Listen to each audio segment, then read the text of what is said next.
and the local governments were not strong enough to pay my school fees. When we started the institute, we went around training cooperatives and cooperative leaders, local government leaders, and opinion leaders and youth leaders around the country, and we did in all the 15 sub-regions of the country. Event of the COP360 Innovations Award, the first of its kind in this year of 2024. We ask for your blessings, we ask for your mercy, we ask that you give us good deliberations and give us understanding. At the end of this event, we shall all be grateful that we gathered and we shall get to know each other. We thank you. In Jesus' name I pray. Amen. Thank you so much, Mom. Can we have the national anthem played? May we all stand up for the national anthem, ladies and gentlemen?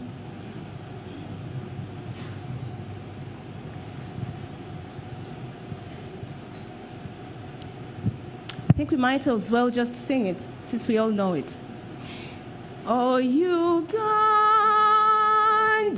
may God uphold thee. We'll lay our future in thy hands.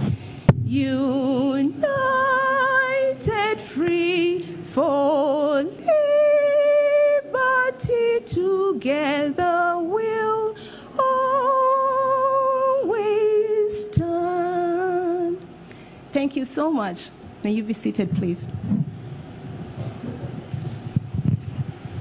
Now, often described as the sleepy economic and social giants in Uganda, cooperatives have proved to be a strong force in the economy, not just here in Uganda, but also regionally, like we see the case with our neighbors in Kenya. And this has been since their revival following the collapse in 1913, for those of you who know the history of cooperatives in this country. But so many challenges led to this collapse, which I won't go into now, because I'm sure we all know, because in one way or another, we all deal with cooperatives or work closely with cooperatives. So we know the history. So several years of political turmoil scared away Uganda's cooperatives. Many of them lost valuable assets. All these things we know that happened to our cooperatives. Some accumulated huge debts because of mismanagement and so many other things. But thanks to the relatively better political, but of course tough economic environment, many have had a new lease of life in this environment. But we all know also that for these cooperatives to flourish in this good environment, they must innovate and market themselves better, communicate better, develop better products, attract more new members, and all the list is long. So over the past several months, the Uhuru Institute of Social Development and partners, several of them, we have very many partners that have worked with Uhuru to make this day happen. And I'm going to ask my colleague in a few minutes to actually recognize our partners. So the Institute, together with partners, have been looking out for those cooperatives that stood out in doing all the things that I've listed.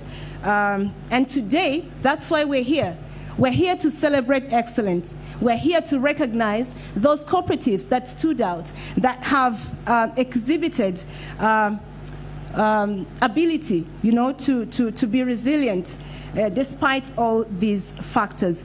So I'd like us to thank, first of all, Uhuru Institute for Social Development for coming up with this idea, with this, this award, the 360 Innovation Award, the very first of its kind.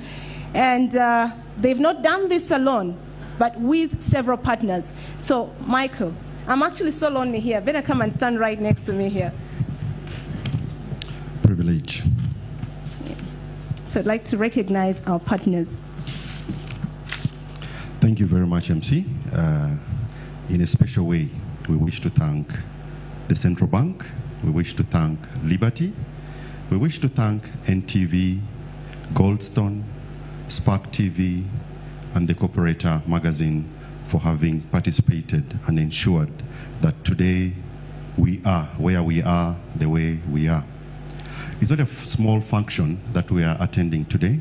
We have a number of dignitaries from both the public and the private sector.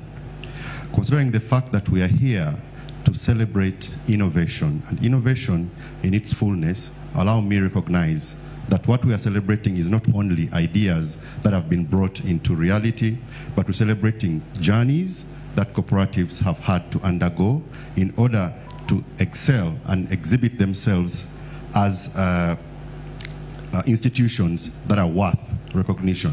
So allow me at this time, in a special way, recognize the following. We have Mr. Robert Mpachibi from the Ministry of Trade and Cooperatives. If you're around, you'd want to stand and wave to us.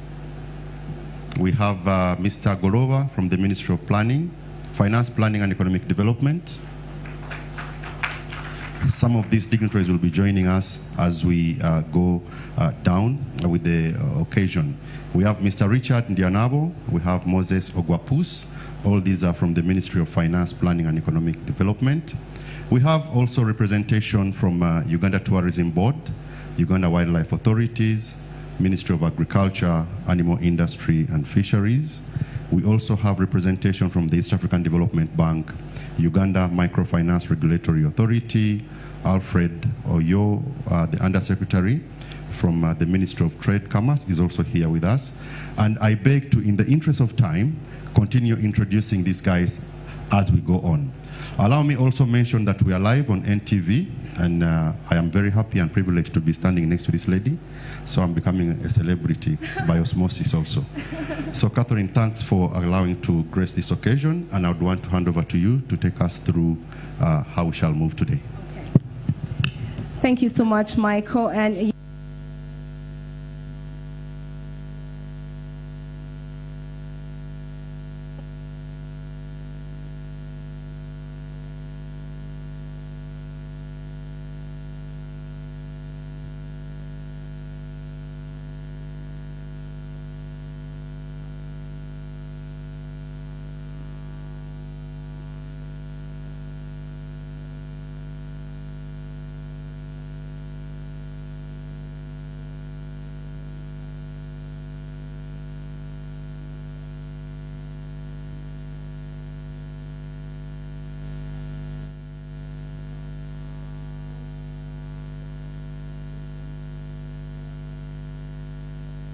please welcome with me Mr. Leonard Okello, who is the CEO of Uhuru Institute of Social Development, to give us his welcome remarks.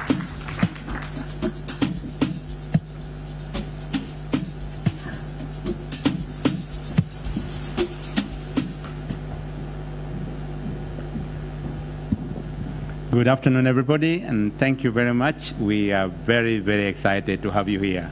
Thank you for finding time, because when you invite people and they come in the numbers and they come looking this serious, you have nothing else to do but to start with thank you very, very much for coming.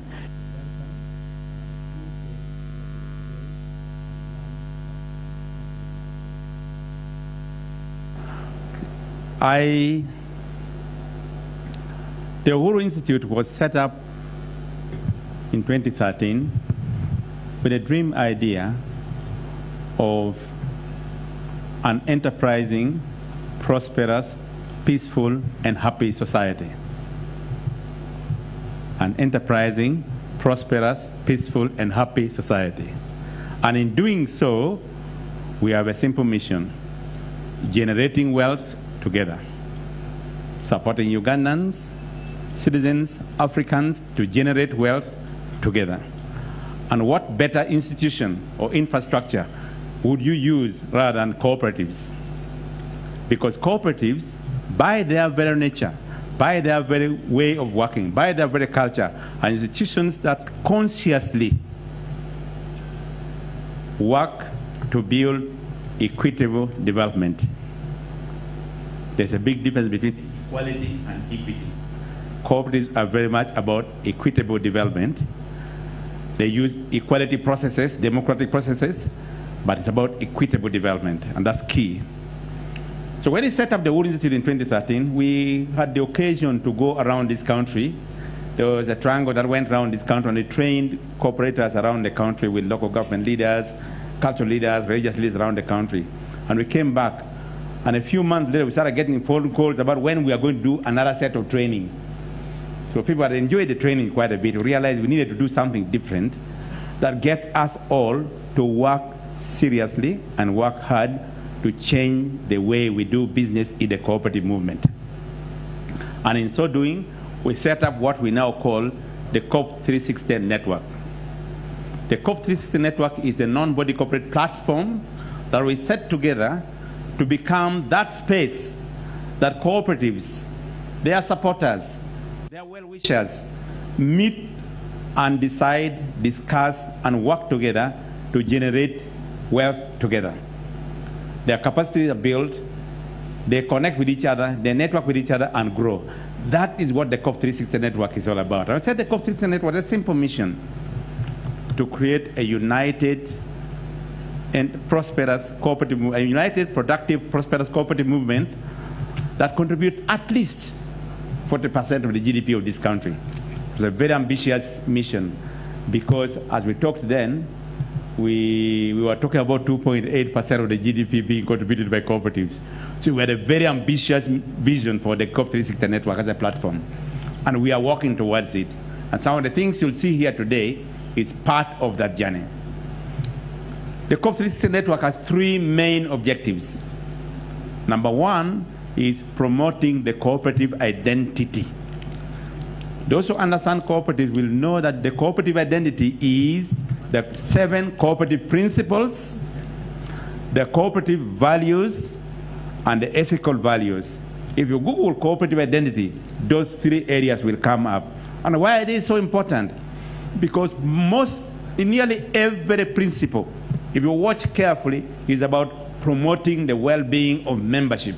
It's about the members. It's about the people. If there is any institution on earth which is so people-centered, it is cooperatives. And that is why we work so hard to promote cooperative identity.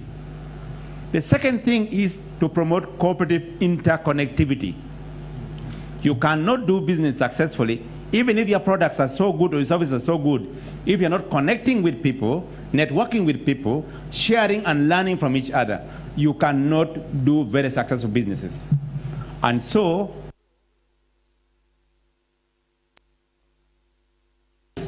we have connected with each other.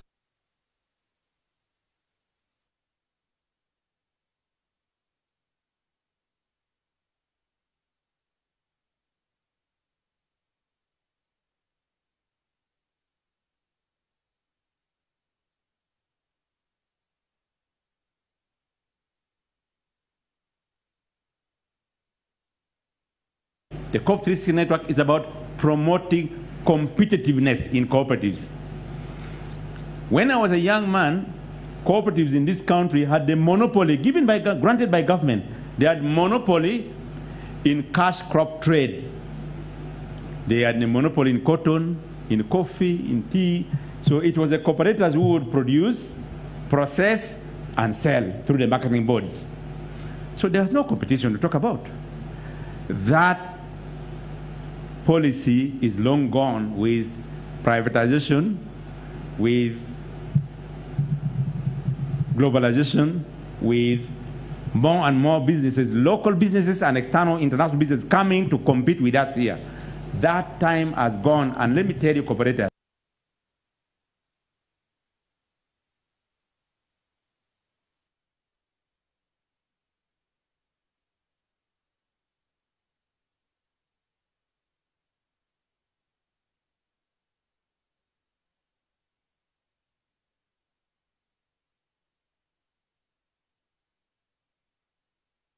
through the COP 360 Innovations Award, those 3 objectives of the COP 360 network are embedded in the process of the COP 360 Innovations Award.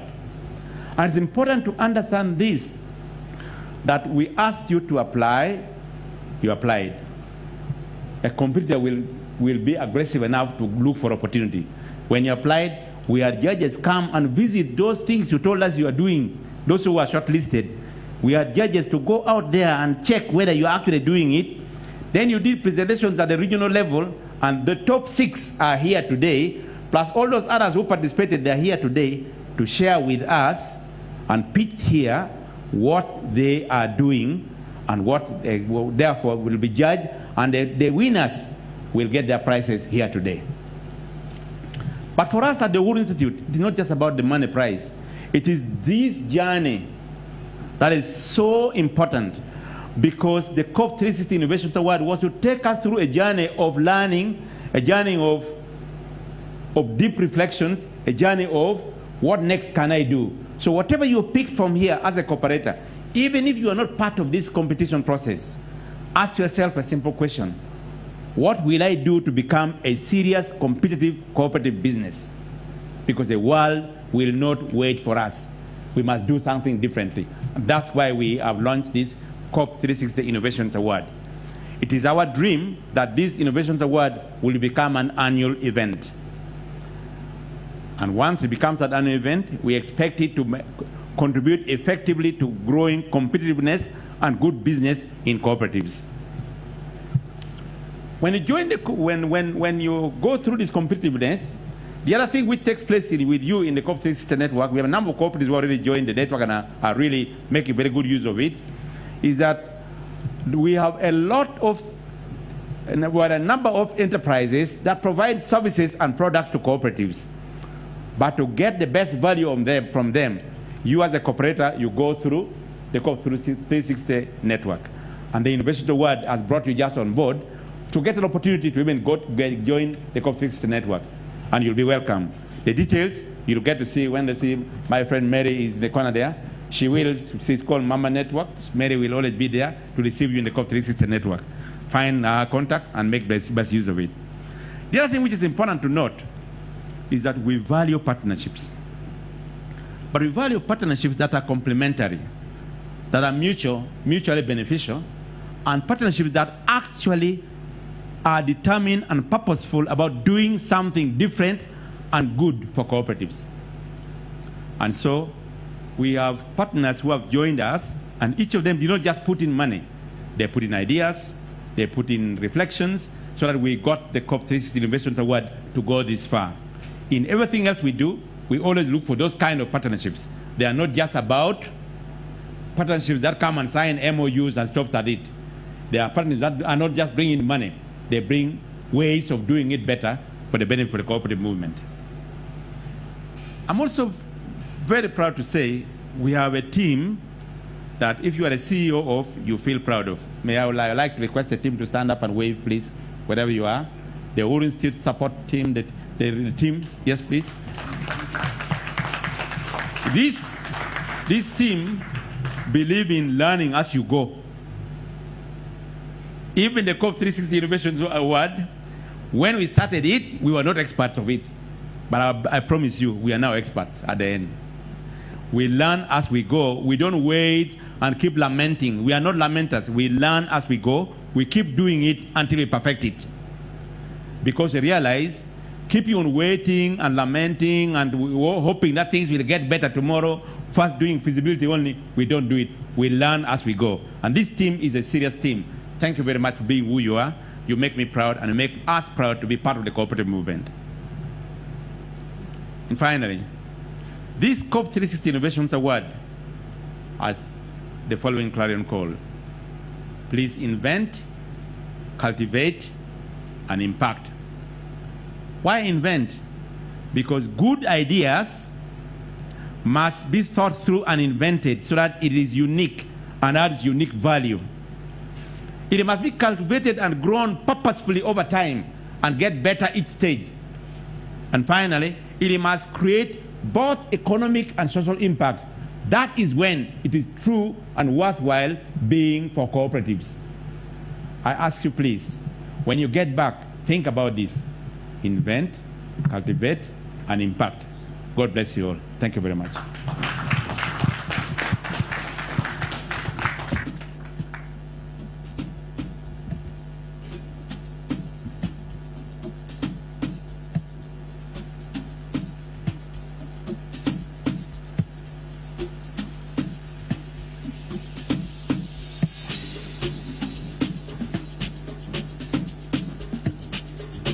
you very much, Mr. Leonard Okello.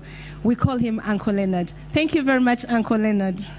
I think he deserves a big round of applause. I mean, coming up with such an idea and then seeing it through to fruition to get to this day, it's not easy. But we thank you, and we thank you for innovating.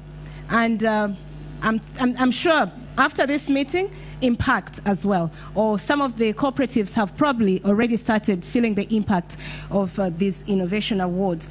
Now, Mr. Okello has emphasized the word innovation, and that is one of the aspects that actually the judges looked at. It's not the only aspect, but it's one of the issues that the judges looked at, and he emphasized the importance of cultivating, inventing, and impacting. So we're going to hear from the judges. What are those things that they were really looking out for? Because these words are sort of ambiguous for us here. Impact, innovate, and, you know, resilience. How resilient is your business? But exactly what were the judges looking for? And I was not a judge, so I'm not going to tell you what it is they looked for. So I'm going to ask someone who actually led the judging team to lead us through that. However, before I get there, ladies and gentlemen, please allow me to recognize some more of our partners that helped us put this event together. And I'll start with Goldstone Enterprise Consulting Training. May we please thank them for partnering with the Uhuru Institute to make this happen. We also want to very heartily thank Busara Center for Behavioral Economics. And specifically, I think Mr. Gideon Toh is here. You're very welcome, and thank you so much for supporting this cause.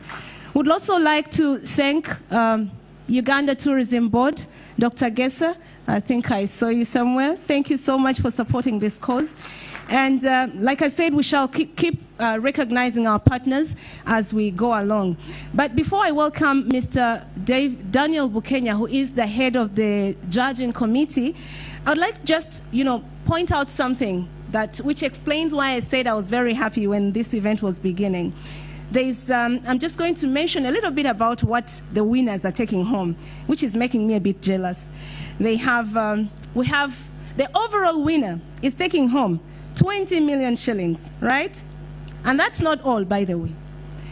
The first and second runners-up will take 10 and 5 million shillings respectively. Really?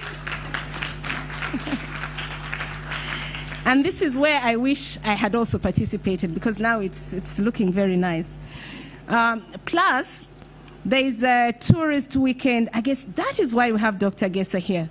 We have a tourist weekend for 15, not one, not two, but 15 people, 15 members of this cooperative will go and relax and, kill off the heat and stress in one of those places Dr. Gesa will tell us. And most importantly, there is 3 months of mentorship for the members of of the winning teams. So it pays to be a winner, right?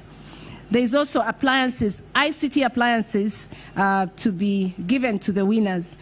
And these are valued at about 5 million shillings. Who does that? The heat wave has hit all our pockets. So guys, this is really, really, really great. So ladies and gentlemen, allow me welcome Mr. Daniel Bukenya, who is the head of the judging committee, to make a few remarks in about 5 minutes. And then, Mr. Bukenya, you're going to help me invite your team to each give us a word or two to really walk us through. I know there is one particular judge who is very, very tough. When she comes here, you will know how tough she is. So I wonder, what are those things they were looking out for? You're welcome, Mr.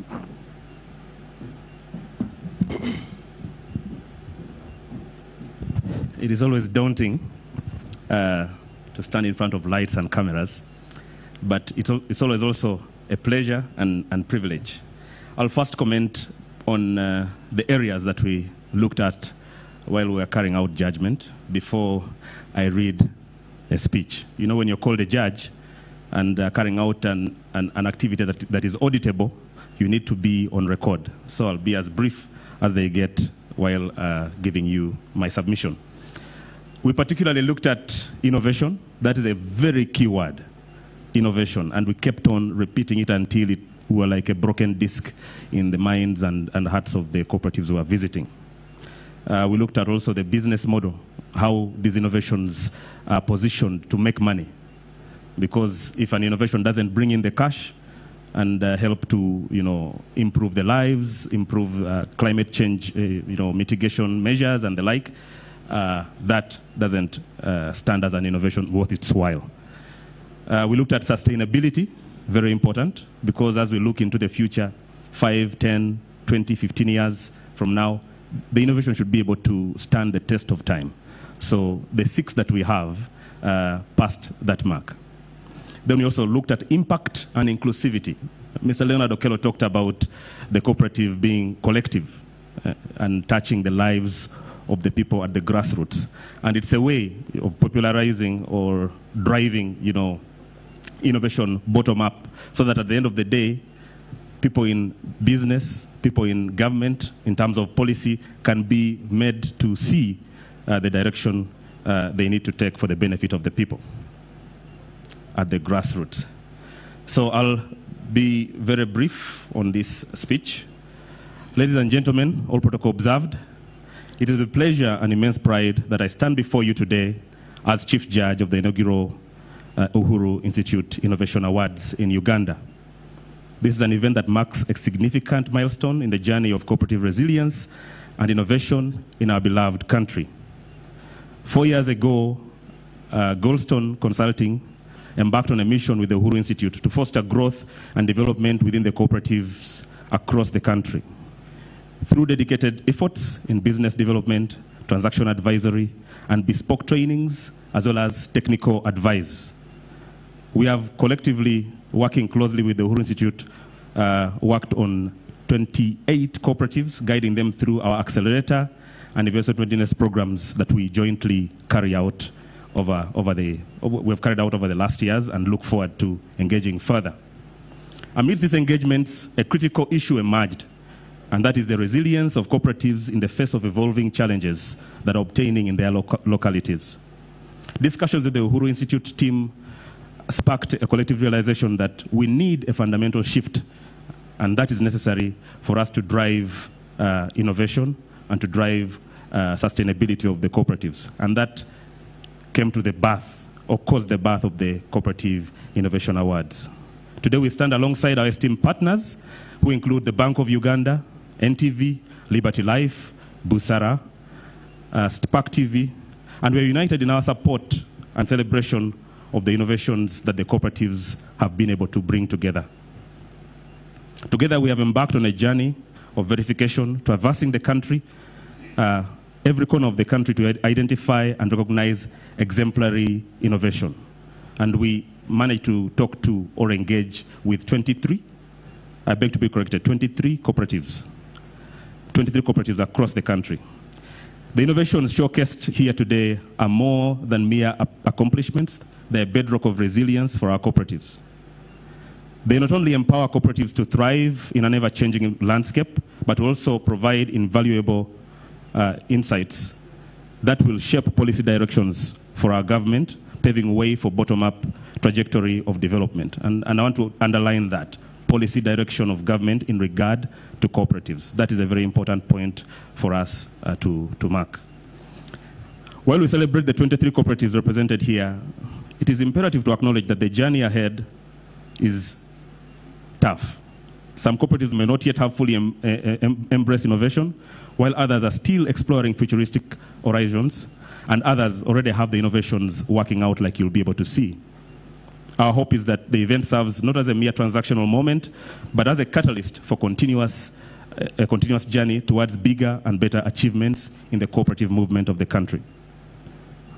Looking forward, we envision an annual Innovation Awards event like Mr. Leonard mentioned, that will serve as a beacon of inspiration for cooperatives nationwide. We commit ourselves to providing inspiration for cooperatives nationwide and we commit ourselves to support them in terms of business development, technical advisory services, transaction advisory services, and many more services that are hidden up our sleeves in terms of the partnership that we put together. Furthermore, working hand in glove with our partners, we pledge to advocate tirelessly for policy shifts that favor cooperatives and drive innovation towards unprecedented heights. In conclusion, let us remember that today is not about celebration.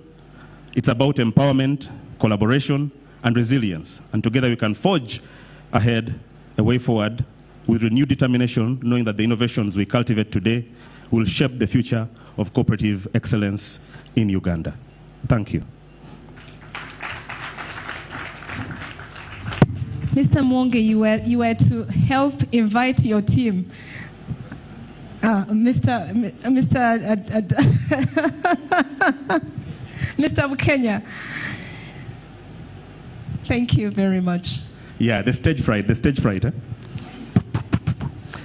I had a team. No, I'm just being real. I had a team of judges that are sitting before you, 4 judges right there. One of us hasn't been able to make it here because he's unwell. But we have Gabriel Kamuge. Please step up. Gabriel Kamuge works with the Uhuru Institute. He's one of the most, incisive judges that I've worked with. We have Brian Jemba, who is my colleague at Goldstone Consulting. We come a long way through over 25 years of working together in various places, so I'm always glad working with him. We didn't forget the other gender. Yes. We have Angela Nabagesera. Please join the team here. It's my prayer that we have a microphone.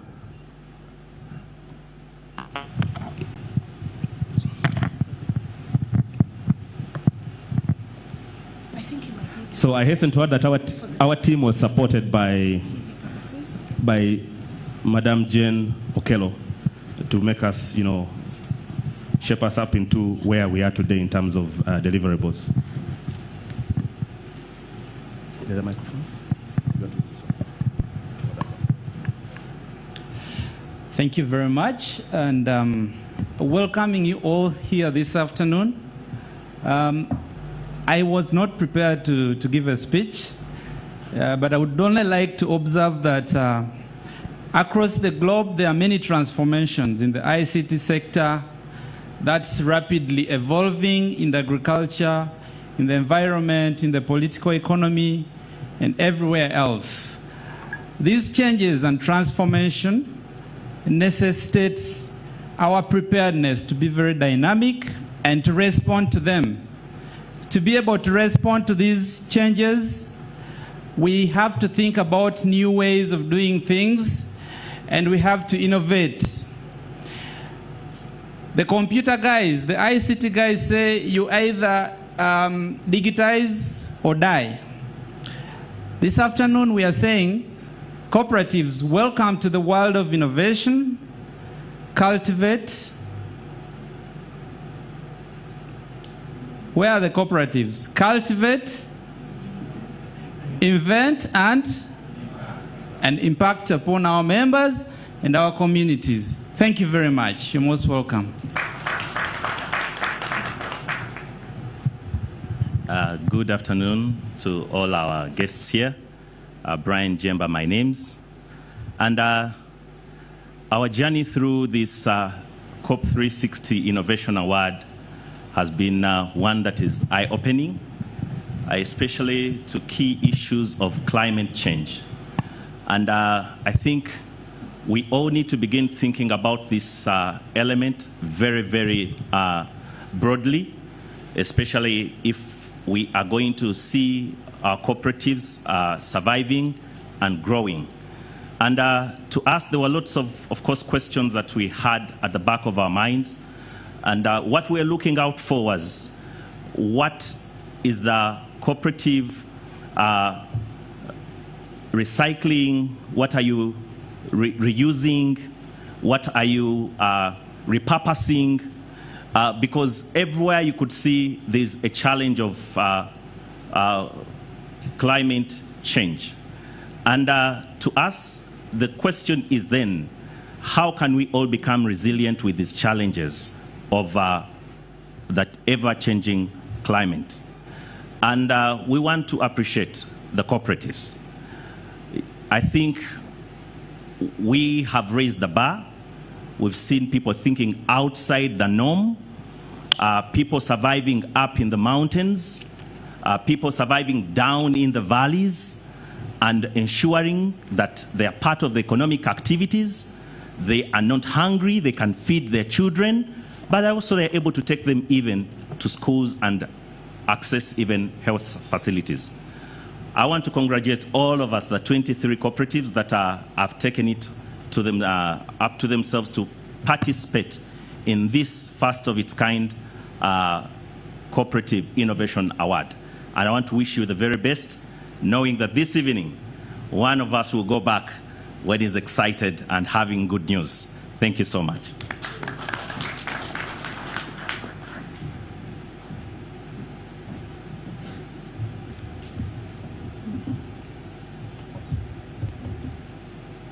Good afternoon, ladies and gentlemen.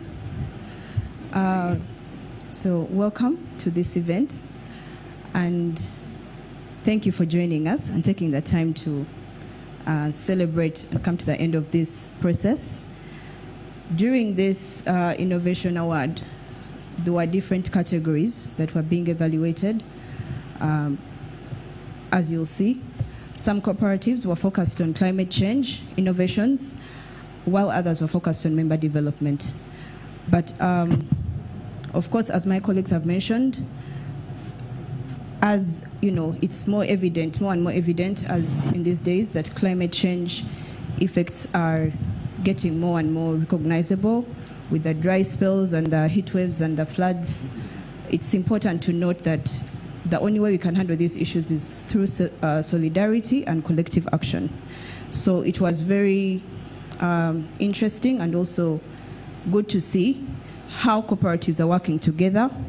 And this award also helped to shed light on the innovative solutions that the climate smart cooperatives are implementing to mitigate the impacts of climate change.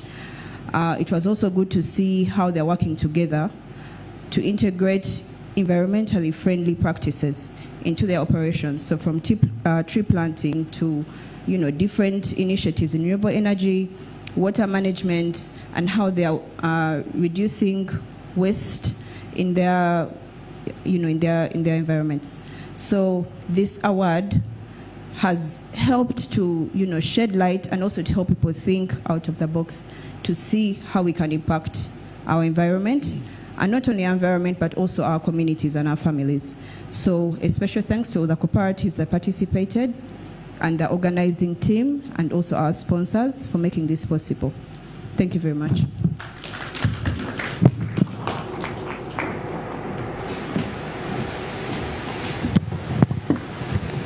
Good afternoon. My name is Jane Amogelkelo. I'm the Operations Director at the Uhuru Institute. And yes, the one whipping everyone into order. I want to recognize the presence of our chief guest, Miss Elizabeth Simandala, who is in the room. Why this is important is that she came all the way from Bushenyi just for the love of cooperatives. So you sit dearly in our heart, and we're privileged to have you, Madam. Congratulations to all the 23 cooperatives. I know that you have all done your very best. And so I want to invite the cooperatives to stand up, wave, and we urulate for you. For us in Lango, we urulate. I don't know if we have any nice voice out there. Cooperatives, please stand up for recognition, all the 23 cooperatives. Yes, that's the spirit that we wanted in the room. I'll reserve my Langi way of doing it, otherwise you might keep me here. This journey that we've walked is a very beautiful journey. And I must say so because for us at the Uhuru Institute, it's a depiction of our love and care for you as cooperatives. I say this because when we joined the cooperative movement, just in 2011, when we dreamt about Uhuru, there's not much being said about cooperatives. It was always a question of, are cooperatives still alive? And people would always say, is it not only BCU that is alive? So this is a day because I see these brilliant faces of people getting recognized and cooperatives having their moments and the nation watching. So yes, it's quite exciting. To the cooperatives again, I want to say that even if you're not the overall winner, or the first runner-up, or the second runner-up, you have grown. This process has been one of growth, and I still believe that we'll be working with you to even grow better. Perhaps if you didn't make it amongst the top 6, you will become the winner in 2025. One of the things that stood out as we traversed the country and did the pitching was an issue of cooperative identity, and particularly 2 things stood out. Cooperatives without their members is a joke. And for some cooperatives, we noticed that some of the leaders are blind to that. Members are critical for the success of your cooperatives. Members are your customers, and the customer is the king. And so members are the boss. They can fire you anytime. So as we innovate, please remember to include those shareholders that you have. Then you know that your future is bright. Relatedly with identity, we noted the issue of integrity. I will tell you that some of our friends don't have the level of integrity that is worthy of innovation. And so I want to call upon cooperatives to know that the future of our country is in our hands. Whether you're a chairman or a member, whatever you do, please don't wait for the likes of Uhuru Institute to remind you on your clerical duty to be honest to yourself, to your members, and to this country. Therein we know that development is shaped in a manner that is transparent and sustainable. Thank you very much. Enjoy the rest of the Innovations Award. Thank you very much. As my colleague walks to the podium and gets set for the next item, allow me to recognize these following people as our partners and people that we have actually worked with throughout the process. We have the International Labour Organization that is represented here by Ms. Grace Romushana. Please. Thank you so much. UN Women is also represented, and we thank you for all your support. The Executive Director, CIVCOS, Ms. Jackie Asimwe, if you're in here. I think she's represented. Thank you. Oh, thank you. So, how did I miss that? How did I miss you? Thank you so much for coming and supporting this cause. The MD Liberty, Mr. Joel Rinda, thank you so much. We do recognize your contribution to this process. And finally, of course, last but not least is Ms. Edith Tusubira, the ED UMRA. And how can I forget home? We have our board members here, the Uhuru Institute board members, and the board chairman, Mr. Dansan Kisule. We recognize your presence. And of course, a board member as well, Ms. Alice Kayongo. Okay, we do recognize all our partners, and we thank you again and warmly welcome you to this event. Over to you, Michael. Thank you very much. I want us to give our judges a round of applause for the job they did quite so well. We have now come to the moment of truth. We are now going to go through why we are here. But before we start that, allow me to acknowledge that we, above all, gather here to honor the vision of individuals and businesses that have dared to dream. Many of us, including me, dream, but we dream when we are asleep. And when we wake up, sometimes we don't even remember what we have dreamt. But we are here to celebrate those who dreamt, woke up, and made their dreams a reality. Innovation, as we all know, is not a journey, or rather is a journey, but it's not for the faint-hearted. It's for those people who have yes, those who insist and are able to bring out the good ideas that they have conceived. So as a way of continuing, allow me mention the list of those cooperatives that are going to come up and do the pitching in the following order. The first will be Chibinge Coffee Cooperative Society, and they are captained by Mr. Rogers Serubombwe. We have the Reformed Poachers and Batwa Farmers Cooperative Society, captained by Mr. Kwesiga Joab. We have Busika Integrated Area Cooperative Enterprises that are captained by Mr. Wekoye Ronald. We have Amuka Coffee Producers and Marketing Cooperative Society, led by Okello Andrew Awany. We have Menja Integrated Farmers Cooperative Society, captained by Mr. Kiplata Moses. And lastly, we have the Uganda Central Cooperative Financial Services Limited, that is headed by Mr. Walusimbi Humphrey. So bear in mind that as we come to pitch, time is of the essence. Now that we know we are live on NTV, we wouldn't want the people who are watching us, both in the country and in the diaspora, to miss the beautiful pitches that you have prepared for us. So without much ado, allow me invite Chibinge Coffee Farmers Cooperative to the stage. Let's give them a round of applause. As Chibinge comes, allow me remind the judges that among those who are going to receive the gifts is me and the co-MC here. You know, we MCs, we are like the donkey that Jesus rode on when he was entering Jerusalem. It is said that that donkey went back the following day, and there was no one to lay clothes for it to pass. So we MCs also end up like that. We come and make noise, and we go away with nothing.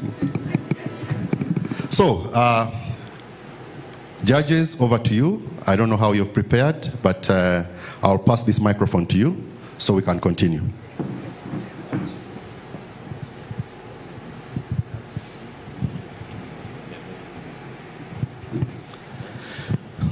Yeah, Rogers and your team, it's beautiful seeing you after the excursion we had in Bukoma and Simbi.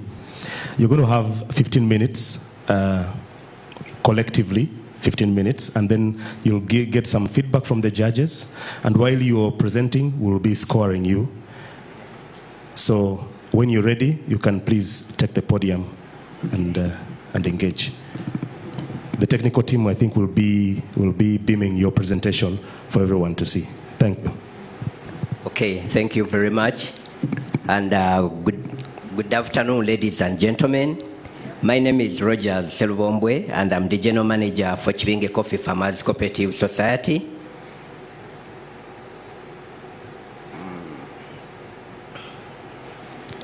Sorry? I'm the General Manager for Chibinge Coffee Farmers Cooperative Society. We are coffee producers from Bukoma and Simbi District, and we started way back in 1995. However, our journey has been having a lot of innovations along the coffee value chain, and that's why we're here, because we are talking about innovations and then trying to invent new ideas to see sustainable growth of coffee farms in the area.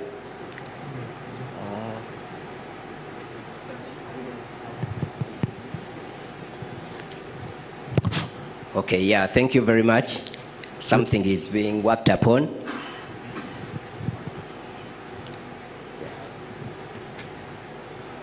Okay.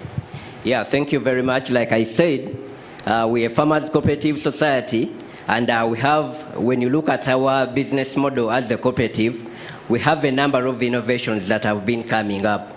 But right now, on this very event, our innovation is the farm management initiative. I'm going to take you through the farm management initiative, and by the time we leave this place, you will all be wanting to be under farm management.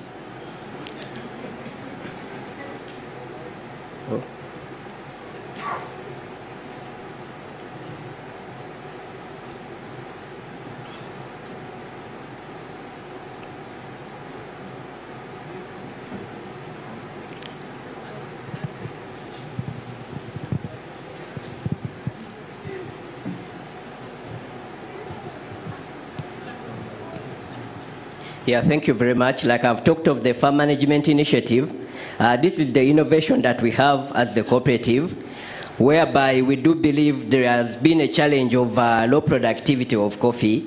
And then for us, we are like, how can we improve livelihoods of our producers? We are like, we shall not go to look out for grants maybe, or just for loans and give to our members. There we shall be doing injustice to them. So we said maybe we need to be working with the initiatives and whatever they are having within our localities. So we said, what's the possible solution that we can come up with?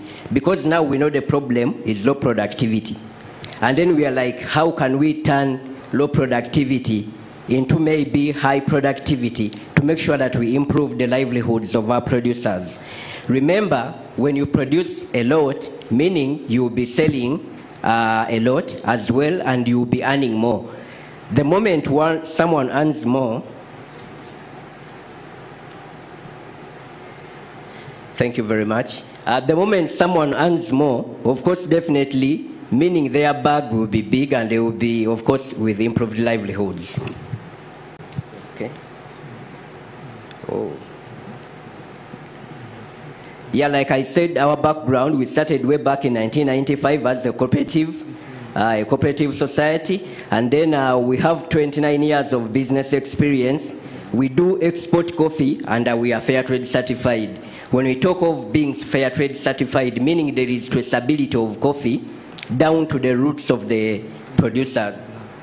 So as a cooperative, we are registered as a coffee exporter in 2012, and our current membership, we are working with over 2,400 coffee producers. So that shows a trend of how we are moving as a cooperative.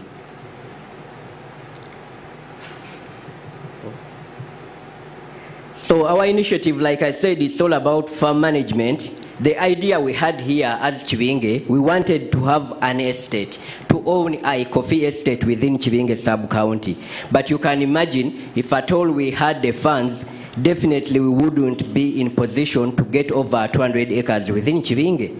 Hence, we came up with the farm management initiative, whereby we do believe when we bring these farmers together to assess a common goal, we shall be really achieving our main objective. So we wanted to own an estate, and hence we came up with farm management, where currently we have beneficiaries over 33 males, 13 females, and 4 youth into the farm management initiative. Initially, we are looking at the aged, but then we wondered and said, since we started way back in 1995, our farmers are dying, and they are leaving their land with the youth. So we are like, you youth, come to us. Let's contract your farm, and then we take care of your farm. When you look at, normally what we do, we go into a contract, we contract this farmer, a contract of 5 years. Remember, we are talking about coffee, whereby coffee will take 3 years to be productive. So when you give you a contract of 5 years, we do believe that is enough time for you to have your garden or your farm productive. So this has helped us, of course, have good quality coffee and also productivity improving.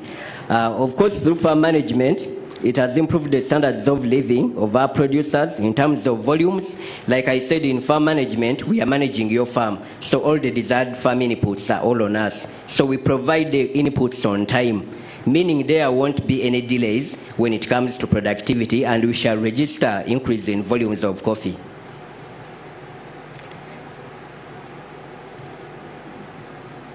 Oh.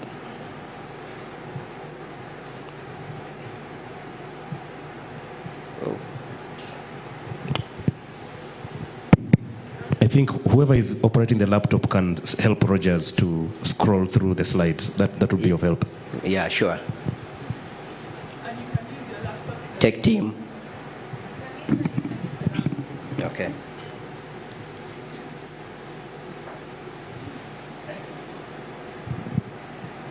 Yeah, thank you very much, tech team. So when we talk about farm management and how it has helped the cooperative as a business, first of all, to earn, the cooperative, you can see with our initiative, we talk about quality coffee seedlings, then farm management. So under farm management, when we give you the funds to manage your farms, we attach some small interest of around 2.5%.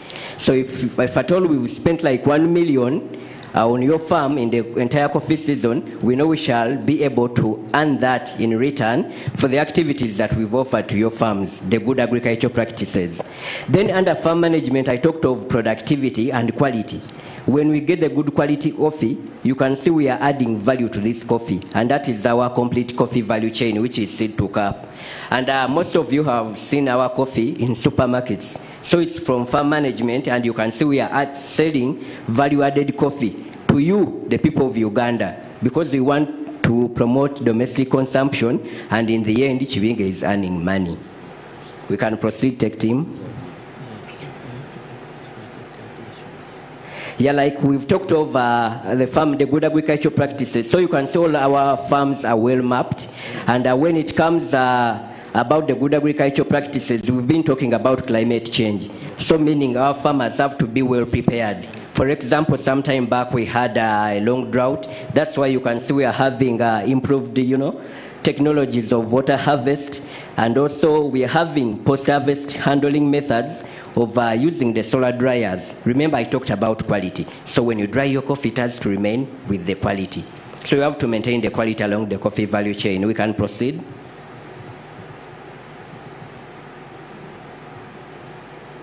Yeah, now you can see the impact of farm management in terms of volumes, how we've been receiving these coffees. For example, when we started way back in 2020, you can see we had over 200,000 kgs of coffee, but then you can see the trend has been increasing. However, in 2022, we had a decline. That decline was all about due to climate change. So we can't take climate change for granted, and we've also managed to tap into that gap to see how we can help our producers. We can proceed. Yeah, of course, when we talk about increase in volumes or quantities harvested, that means the revenues are also increasing. And remember, when the revenues are increasing, I'm giving the farmers competitive prices because we are fair trade certified. So we do believe the farmers, when they earn more, they will definitely improve their livelihoods. We can proceed. Yeah, you can now look at those two pictures. You can see a farm which is not under farm management, and a farm under farm management. And in the middle, those are the farm management activities that we conduct as the cooperative. So definitely, if at all you're to choose, if at all we are to run a poll here, I'm sure most of you will go for this side. If at all you're real farmers. Let's continue. So now we've talked about climate change, and then we want to see the impact of farm management to the farmers.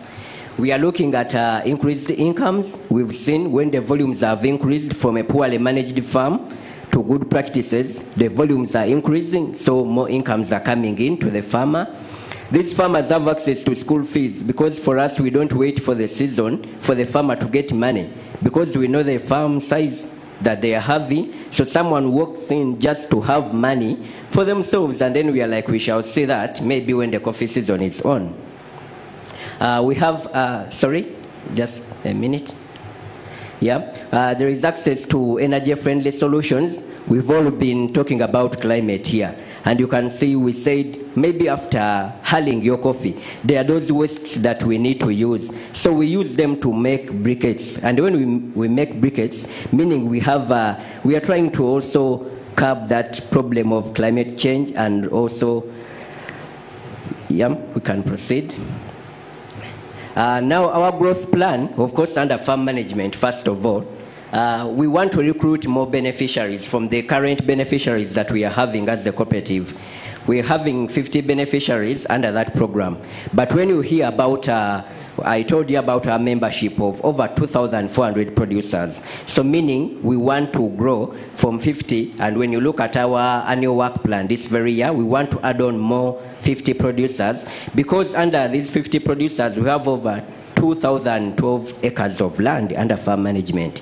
So when we add more 50, you can see we shall really be scaling up that project. Of course, under our growth plan, we want to engage the youth into farm management initiative to ensure succession and profitability of the farms. Like we said, we started in 1995. People are aging. So when they age, what next? We have to engage the youth, teach them or train them into succession planning to make sure that these farms are really productive. You all know our roadmap about coffee. You can proceed.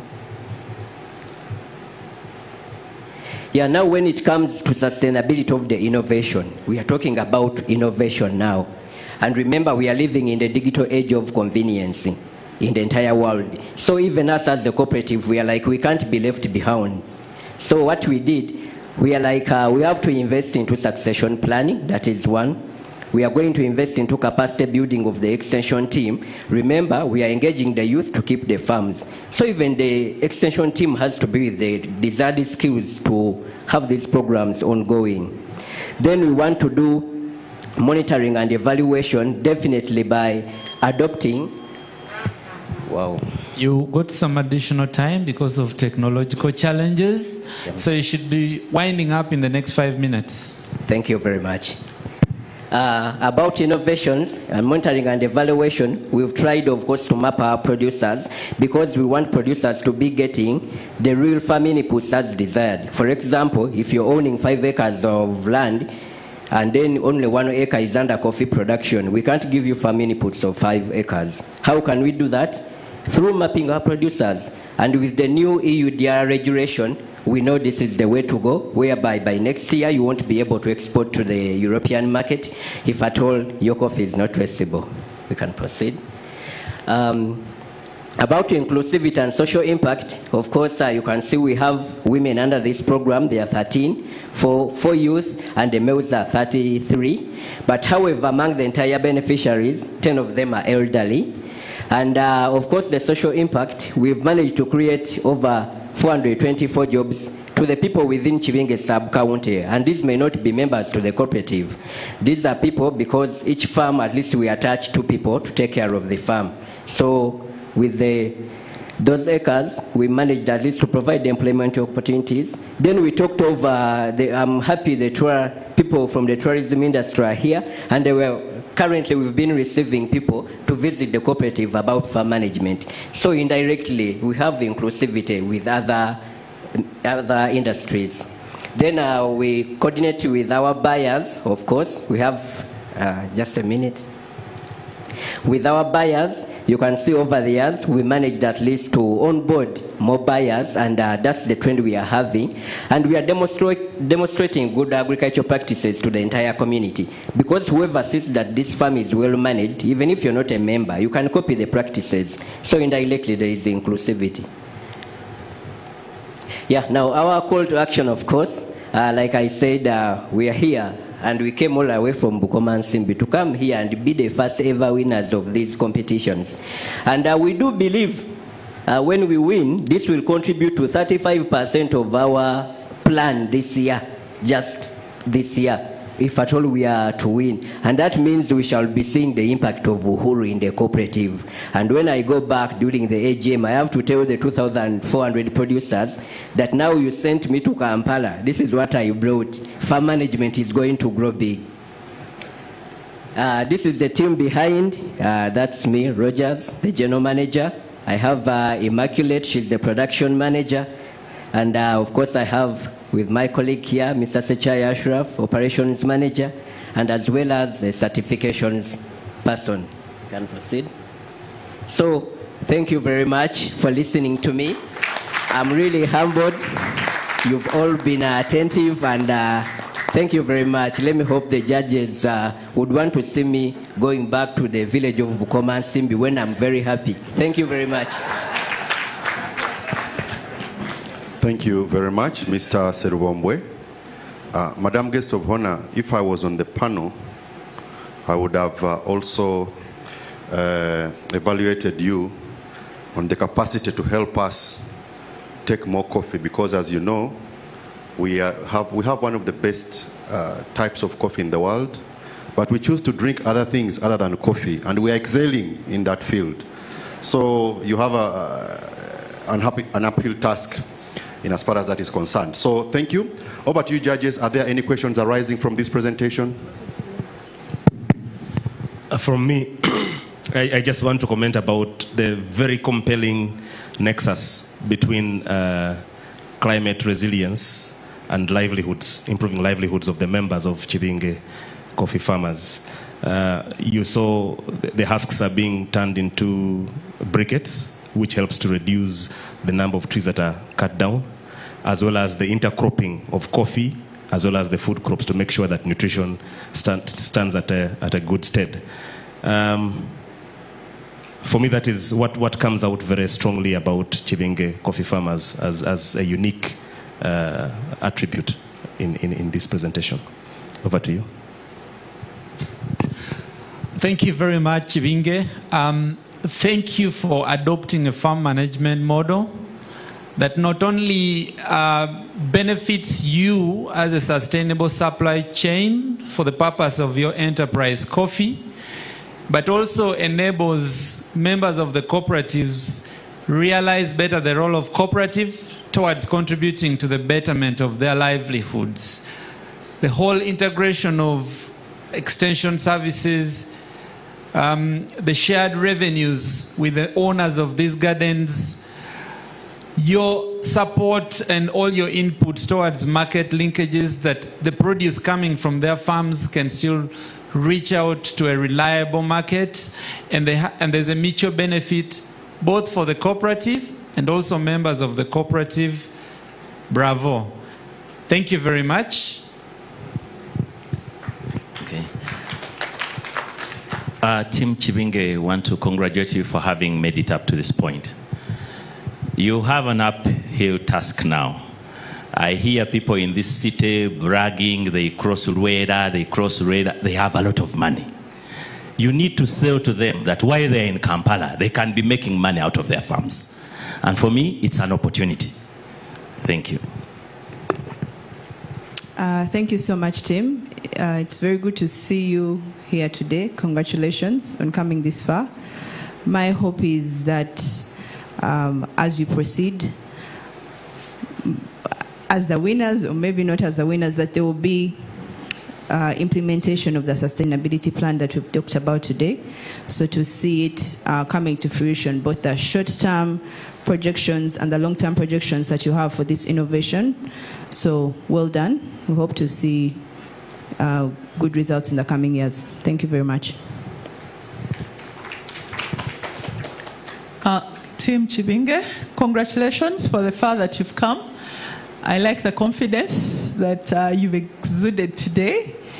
And I like that we have talked about succession planning, which is very critical in cooperatives. And most importantly, that you're not a greedy cooperative. Ideally, you know, as a country, we are struggling with land grabbers and people, you know, going to occupy land that doesn't belong to them. But your farm management strategy brings in a more inclusive and a more cooperative approach, you know, to managing and ensuring that the locals still remain with their land. We wish you the best and kudos. Please take your seats and we get to the next cooperative. A hand clap for Chibinge. There being no questions for Chibinge, I think you guys did a great job.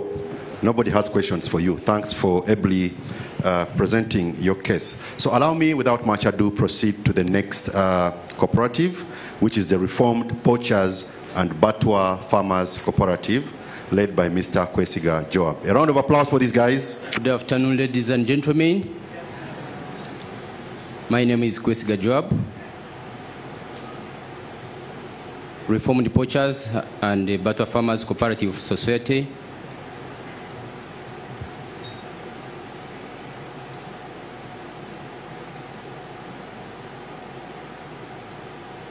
We are located in the Kanungu district, Kwenda Trading Center, that is southern part of the country. I have a team of 2 with me. That's Arias and Rukundo Godfrey. We are happy to be part of this today, and allow me to take you through what we are doing.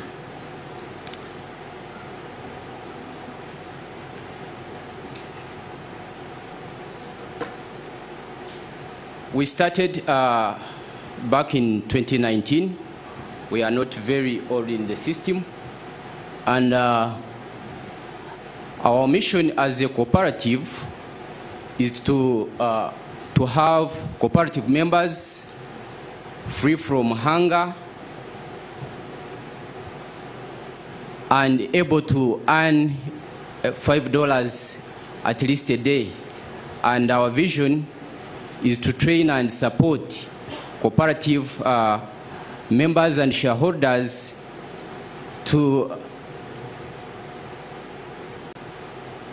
fight poverty and hunger through sustainable agronomic practices while conserving the environment.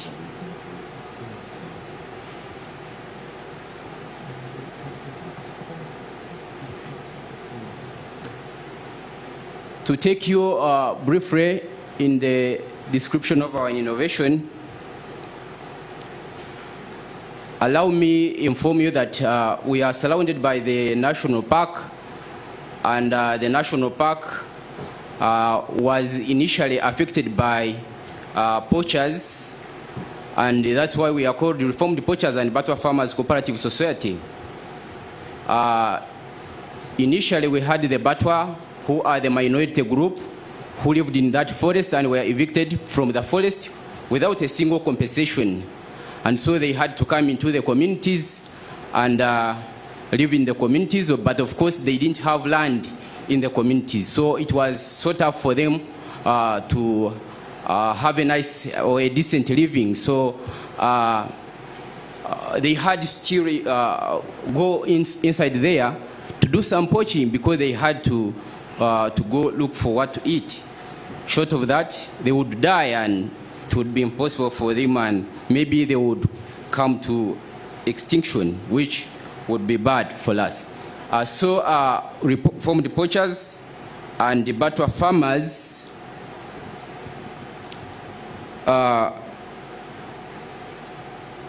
came up with an idea to start up this innovation and look at how we can best help the poachers and the Batwa who are coming to extinct. This is a minority group I'm talking about. Remember, hunting while making snares in the forest, it was never discriminative. A snare can catch catch gorillas, can catch elephants, can catch up any other animal that comes up close. So looking at our endangered gorillas, which is the most tourist attraction in Burundi and the whole country, if not the world at large, it was an idea to look at that because, one, we have to look at conservation as our area, well knowing that empty stomach can never have ears. You all believe that. So once people are hungry, they must go look for what to eat. And sometimes they have basic needs that needs cash. So option was to go hunt to look for wild meat and get what to eat. So Reformed Poachers and Batwa Farmers came in and looked at that. Those are the Batwa hunting, and they came with a solution of the poachers.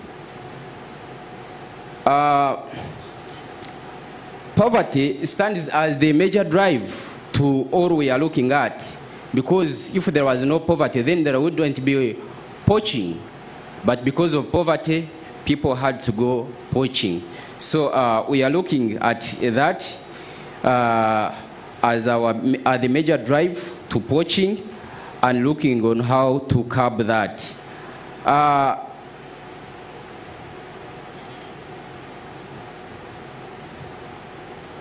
Reformed Poachers and Batwa Farmers developed the idea to start up groups. Those are VSRAs.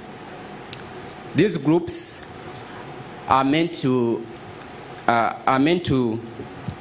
look at the livelihoods of people and how people can best refrain from poaching to other activities.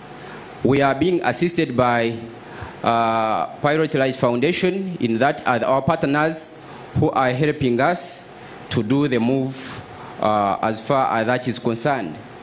Our business model, you may be wondering how we do business, but we do give out seed loans, that is in form of money, and that we give them out at an interest of 2% to the VSRAs.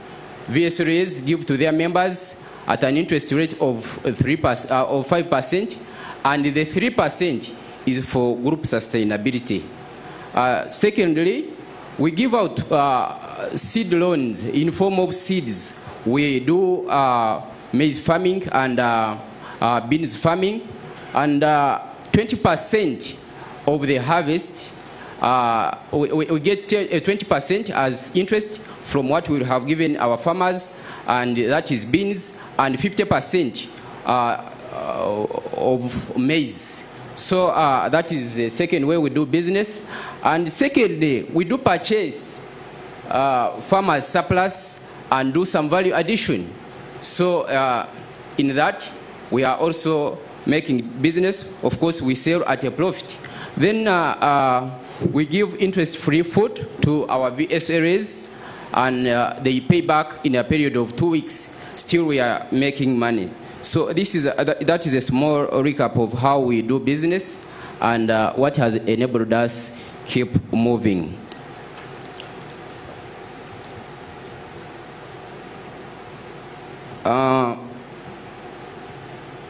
Our plans are not limited to what we see there, but we plan, given a chance to win this, we plan to increase our VSRAs from 67 to 200, and that will be by 2025, and increase our own portfolio from 62 million at least to 180 million, and that is still by 2025, and increase food production from 10 tons, that is beans, and 5 tons of maize to 40 tons and 70 tons respectively. Then we'll look at increasing number of shareholders if we get this chance, and still we look forward to increase our area of operation. So that is what we basically looking at. Our sustainability plan is we look on community sensitization to train more people, to tell them what we are doing and make sure that they like it. That will increase also our on our sustainability.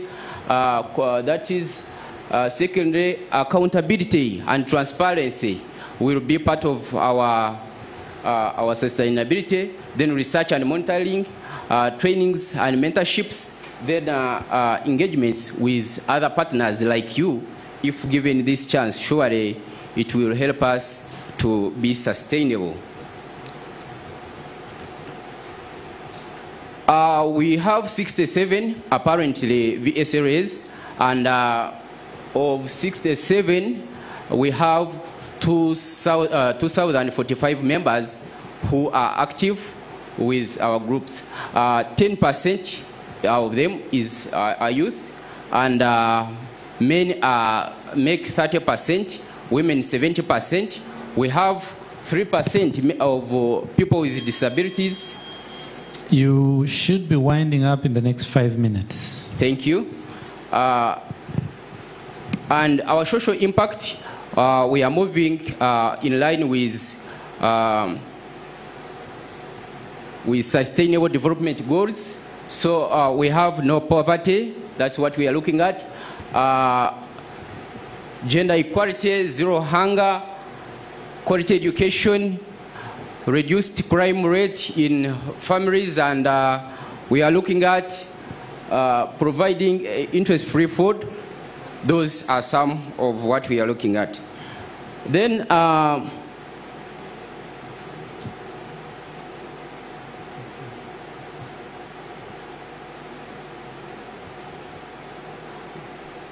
Please, you can look on that, our technical team.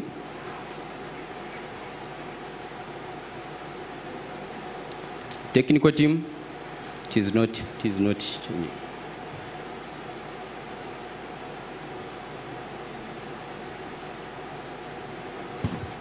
Okay. So, inclusivity, that is it,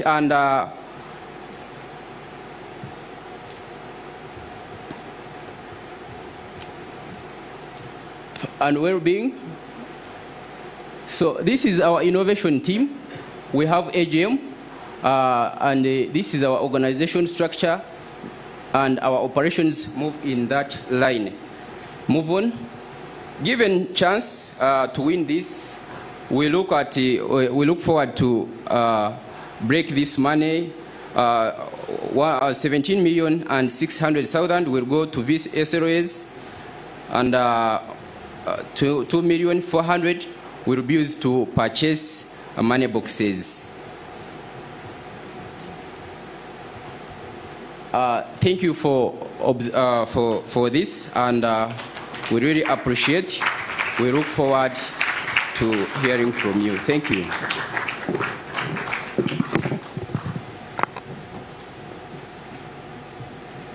Thank you very much. The Reformed Poachers and Batwa Farmers Cooperative, thank you for exuding a lot of impact in whatever you're doing and being able to transform a person who was initially a poacher and turning them into a productive citizen of our country. So without much ado, allow me invite the judges to give us their comments, if any, questions, if any. And I would want to, as the judges prepare, caution the guys who are coming next after these that let not your slides slow you down, because this is a pitch. You must be able to use the time you've been given to present whatever you have prepared. Remember, it's a competition. The winner takes it all. Huh? Thank you. Over to the judges. Thank you very much. Reformed Poachers, we are happy to see you. Your presentation could have been better, I think. Like he said, when you come to present, you don't have to, worry about what has not been displayed, because we believe that you know what you're talking about. But more importantly, we also needed to feel the urge of people that have left the park and are now doing different things. From your business model, these are people that were in the park, and now they are not poaching, their children are going to school. All those things could have come out a little better. But thank you for today. We wish you the very best. Thank you. Moses, I don't know what happened, whether the lights are too many. I think you forgot to inform us the innovation. The problem was clear. Then when you needed to bring it up, you got this ice. I'm praying that you continue. You said this is just a starting point. We are moving on to bigger heights. Being able to stand and know what you are doing different. Thank you for this. Thank you for the presentation. I would like to appreciate that you have thought about VSLA and added on to the value of VSLAs beyond a traditional group methodology that's used for financial intermediation. Thank you for incorporating your concerns about the environment and also bringing in an element of food security. I pray that you remember to always preach the innovation, to bring out the innovation, that you have adopted this group methodology and rethought it for community transformation over and above the core business of finance. But thank you. Thank you, Gabriel. Mine is a comment about how unique you are in terms of protecting the animals. We saw the gorilla, and we all know that the gorilla permit is one of the most expensive permits in the whole wide world. We are only second to Rwanda. But what I wanted also to be plugged in into innovation when you go back, I would want you to plug in the tourism side of things, because when the Batwa leave the gorillas and the gazelles and whatever lives there for food, they need to be able to plug in into the tourism ecosystem that is obtaining locally. And maybe that would be in art and crafts, in music, in exchange of culture and the like. That could be part of the plugins that you would bring in into your cooperative, beside the livelihoods that you are improving by your work. But by and large, that was a very good presentation. Maybe also next time when you're presenting, try to be a bit concise, snappy, and also add more oomph into your presentation. Thank you. Thank you very much, our judges, and thank you, the Reformed Poachers and Batwa Farmers Cooperative Society. At this point in time, allow me invite Bushika Integrated Area Cooperative Society, that is led by Mr. Wekoye Ronald, and also allow me invite the technical team to play for us the video as this team comes forward. A round of applause. Members. This is Bushika Integrated Area Cooperative Enterprise that is found in Bududa district.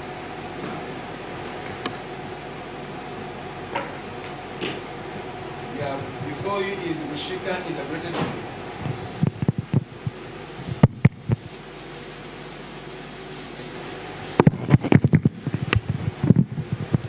Sorry for interruption. Before you is Bushika Integrated Area Cooperative Enterprise that is located, that is coming all our way from Bududa district. And allow me to introduce the team in front. Myself, the presenter, my name is Wekoye Ronald, and he's Abner, he's Mzee wa Kenya Samuel. Bushika Integrated Area Cooperative Enterprise is located in Hamasel, Hama Ward, Nanganko Town Council, Bududa District, in Eastern Region, part of Uganda, the Elgon Zone. It started in May 2010 with 10 cooperatives. It is registered by the Ministry of Industry, Trade and Cooperatives. That was in 2017. With the certificate number 10865. Yeah. Bushika Integrated Area Cooperative Enterprise has 22, is a secondary level cooperative. That is, it has, its direct members are primary cooperatives and has 22 primary cooperatives, with a membership of 3,040 individual members. That is, say, 1,178 males, 947 females, 882 youth, and 33 PWDs.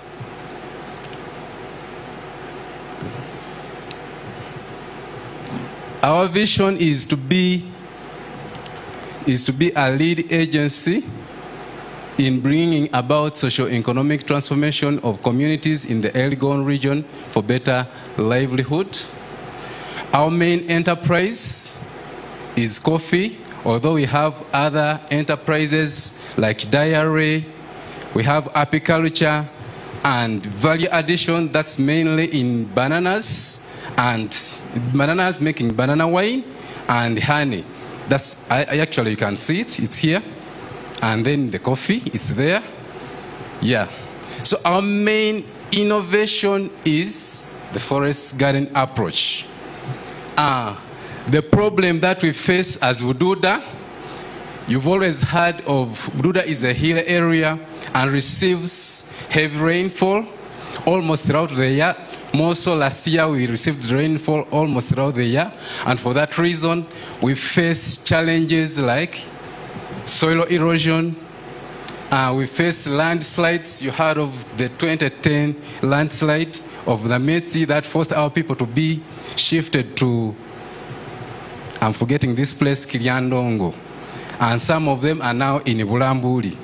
So it is a serious menace that we are facing as Bushika, Integrated Area Cooperative Enterprise. And then that also, the heavy rainfall also drives heavy run-up, and that is soil erosion is at a very high speed. And for that reason, we lost a lot of soil, and this leads to reduction in production, and even a reduction in production, and even siltation and so forth. Bududa, as you are aware, we are densely populated, and for that reason, our land is fragmented. You may find a farmer, on an average, he has like 0.5, half an acre of land. And for that reason, we embraced an innovation called the forest garden approach. The beauty with this approach is that for it, unlike other approaches, it integrates very many components on one piece of land, and for that reason, it's very good for places like Bushika. I mean, like Bududa. I beg your pardon, though Bushika is in Bududa. Yeah? So this approach involves integration of different agricultural systems in one piece of land together with animals, diversified crops and trees to sustainably produce different products and for environmental reasons on the same piece of land. That is, that 1 acre can earn a farmer all the things that he wants. Yeah? This system is grown in 3 stages. That is, there is a protection, which involves fencing the land. We commonly call it a green wall of trees. Then, after there, we diversify. That is, integrating other things in that approach. Then, the last stage is optimizing, utilizing all the spaces that are free in that land. It has 7 layers. That is the canopy, which involves tall trees. Yeah. Then there is the sub-canopy. Sub-canopy may mean the medium trees like fruit trees, bananas, coffee, name it all. In that same system, we have taller shrubs, may include maize, may include cassava, may include sugarcane, name them. In that very system, we include what we call the herbs, the herbaceous. That may mean plants that are medicinal, and that the plants that can help even in treatment of, that can be used as biorationals or pesticides to treat the pests in our garden. Then in that same system, we have what we call climbers. Climbers are planted on the same trees. And then in the same system, we have what we call cover crops to cover the ground. And then in that same system, we utilize the underground. That is crops like onions and what have you. So meaning everything in this garden and all the spaces and all the places are maximized. Yeah. So this should be winding up. Okay. Sorry, I've overdwelt on it. Yeah. To spice up on this, we also added the renewable energy sources. That is, we have biogas, and we have the rocket rollers. Yeah. Our growth plan is we train farmers in maintaining of the trees and the seed banks and multiplication of other crops. We've also an established tree nursery. We lobby for funds from other environmental partners, and we are organic and fair trade certified trees. Okay, our inclusivity plan. Okay, sorry. Our sustainability plan is that trees will be sustained through consistent trainings, follow-ups, and then we have carbon trade system that is going on courtesy of Solidaridad for over 20 years, so farmers will be able to get money and to serve as a motivation to help these farmers, to motivate these farmers to join the cooperative. We also do trainings of extension workers, and then we have an updated, we update and adhere to climate adaptation plans. Our inclusivity, we have advocated for vulnerable groups such as women, youth, and PWDs to represent and fully involved in the development plans, yeah, as you saw it earlier on. Then the carbon farming or carbon trade, we received it as a result of the forest garden approach, and for that reason, the carbon farming farmers are getting some money and they are motivated to join the cooperative, and it helps them to boost on the innovation that they have. Yeah, the innovation team, we have, it's there, Wakenya Samuel, the chairperson, Wamboka Abuna, yeah, Wamboka Abuna, my manager, and myself, Wekoi Ronald. You skipped something. Okay, thank you so much. If we happen to be the winners of this innovation award, that is what we plan to do, and we plan to do eco-funding. So we anticipate that, yes, as a cooperative, we had plans and budgets to actually improve on our innovation. So this money is coming in as a co-fund and is contributing something towards that. And that's why you're seeing we had budgeted for trees because it's our major.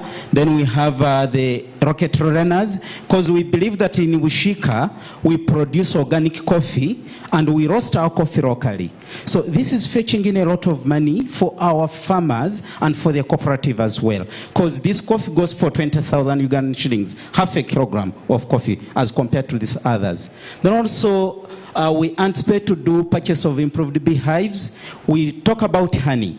In Wishika Integrated Area Cooperative Enterprise Limited, we have 315 farmers who are producing honey. They're doing apiculture, and of course, these bees are being kept into trees and stuff like that. So it's contributing towards climate smart and stuff like that.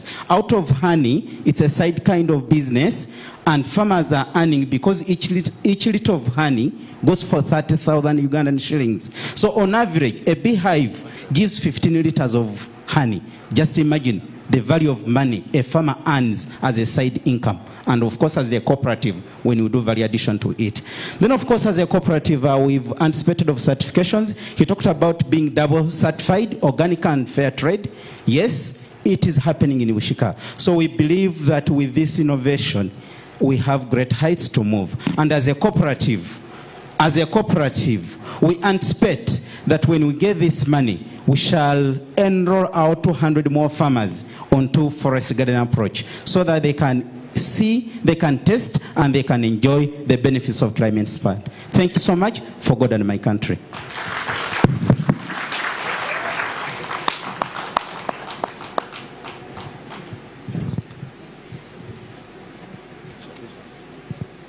Yeah, thank you for Bushika. A big thank you for the presentation. What I pick, and very compellingly at that, is the mix of your business model, that you have gone into carbon finance, and your members are benefiting from that. Very few people in the house and also within our economy understand carbon finance. So you've gone a leap away and adding that into your value stream, which is, for me, is very impressive. Organic certification and fair trade certification also is very important, especially in the coffee trade. Quite a number of cooperatives and farmers cannot export their coffee to lucrative markets because they don't have these certifications, which come in at quite a cost. So I want to commend you for that. And then the array of products that we are seeing you producing and selling locally, for me, that adds a lot of sparkle to your business model. Thank you.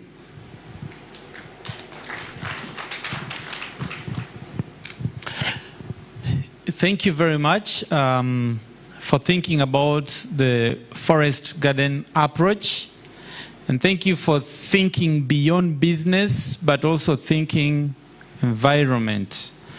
And for trying as much as possible to diversify not only the products, but also the revenues and incomes that come out of the core enterprise and all associated benefits, like the carbon credit. Thank you for the integrated approach, and thank you for being a cooperative that has looked beyond the business needs, but also the challenges that address the problems that are unique to Bududa, as both a mountainous area and an area that has suffered a lot of catastrophe environmentally. Thank you.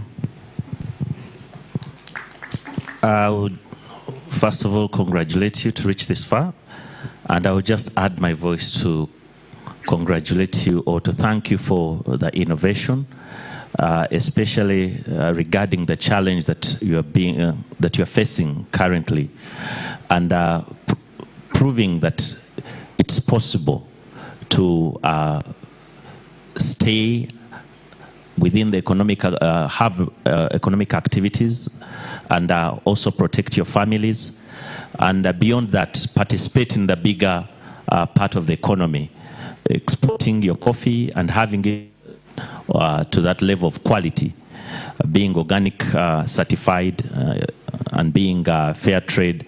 Those are all good pluses, and we want to congratulate you for what you're doing. Bushika, thank you so much for the good presentation, and thank you very much for the good work that you're doing in Bududa. And my comment would be on the slides of impact, and my hope would have been that you could have put more figures. I would have wanted to see the figures so people can get a feel of exactly how much you've done, because I know you've done a lot of good work. So yeah, just to get a feel of when you talk about the trees, how do they look, just see the photos more. But it was a very good presentation. Thank you very much for the good work that you're doing. Ronald and Tim, thank you for the presentation. I was waiting for the beautiful pictures that that represent you as Bushika. When we're on ground, we saw beautiful things that you're doing, and everyone here has not been to Bushika, so you've denied the audience an opportunity to see what it is that you're doing with the 7 layers. I was learning about these trees, and it was amazing. The other thing that I think you could have done better on is that focus on the social impact, especially to see how this is climate smart technology that we're talking about, and we wanted to see how your 7 layers of trees have helped the gardens that are not covered based on your approach and what yours has done. That differentiation would have brought out the innovation a little more, because someone could argue tree planting cannot be an initiative, but you needed to bring out the 7 layers so that it's fully appreciated from the view that you want to present as an innovation. Otherwise, I think you've done well, but you can do better. Thank you. I think they deserve a bigger round of applause. They did really well. Thank you so much, and we wish you good luck. But I'm just wondering, I hope the other, the next teams have some women. What's happening? Don't you have ladies in your cooperatives? Don't you have female members? MC was requesting, since there were presentations in, could they just play the pictures of Bushika?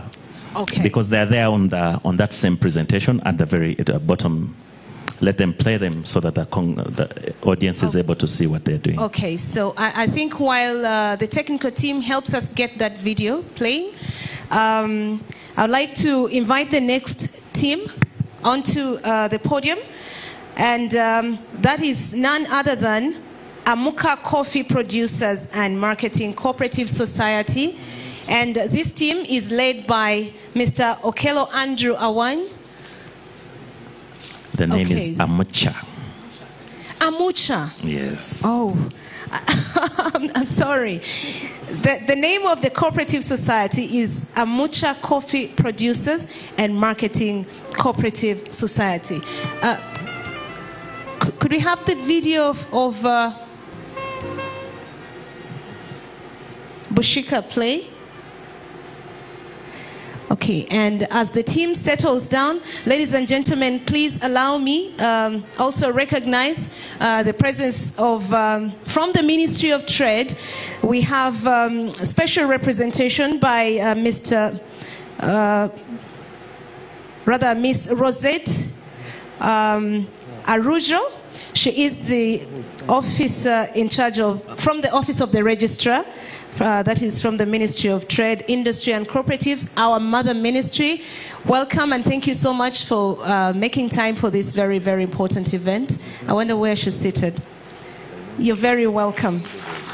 And then we also have Komal Rufina, the Cooperatives Officer in the same ministry. Thank you so much for joining us. And from the Bank of Uganda, we do have Mr. Martin Magezi, the Assistant Director in charge of Microfinance. Mr. Magezi, you're welcome, very warmly welcome. And last but of course not least, from the Office of the President, we do have representation as well. This is a very, very important event.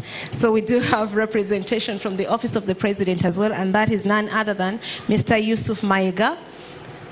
Mr. Yusuf Mayiga, thank you so much for joining us. So let's go straight into it. Amucha Coffee Producers and Marketing Cooperative Society. Oh, finally there's a lady. Woo. Thank you, thank you. And wish you good luck.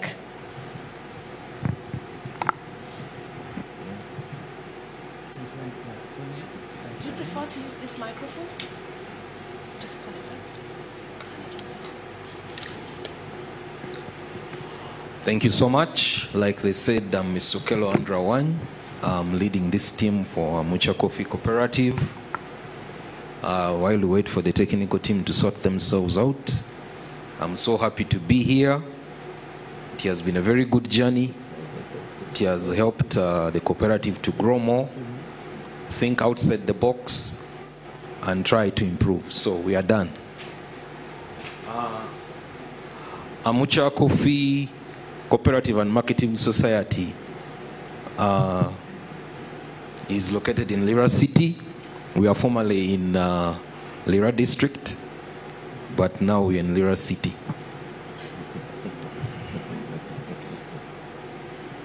So this cooperative started as a farmer group as early as 2012. And we also knew we are registered on November as formally as a cooperative, 4th November 2014. So there's a slight, the membership you can see on the screen there. We have that membership. The enterprises which the members are involved in are maize, simsim, sunflower, and the soya beans. Now this intervention that we're bringing here today is about coffee and growing coffee organically and cover crops. Why coffee? We are going to see.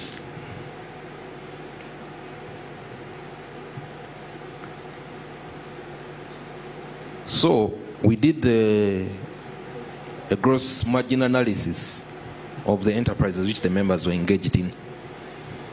And over the years, we found that the crops which the members were engaged in were not really helping to impact on reducing of poverty.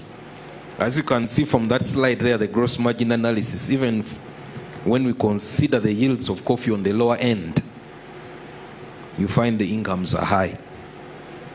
If you look at maize, in a year, if you look at that amount, then you'll see how long someone really needs to make an impact in his life. So in 2014, the membership, having realized that coffee can do very well in northern Uganda and wanting to change their lives, the members decided that the way forward was to grow coffee if we are to have an impact on reduction of poverty. That's why, as a pilot, 35 members decided to take on this enterprise. Why did we choose coffee? One, we told you the returns. The second, land is also becoming scarce in the city. And members needed to improve their lives. And we saw coffee as one of the crops that can actually uplift the membership. Because we found that, even research had shown that households that engage in production of coffee have lower incidences of poverty.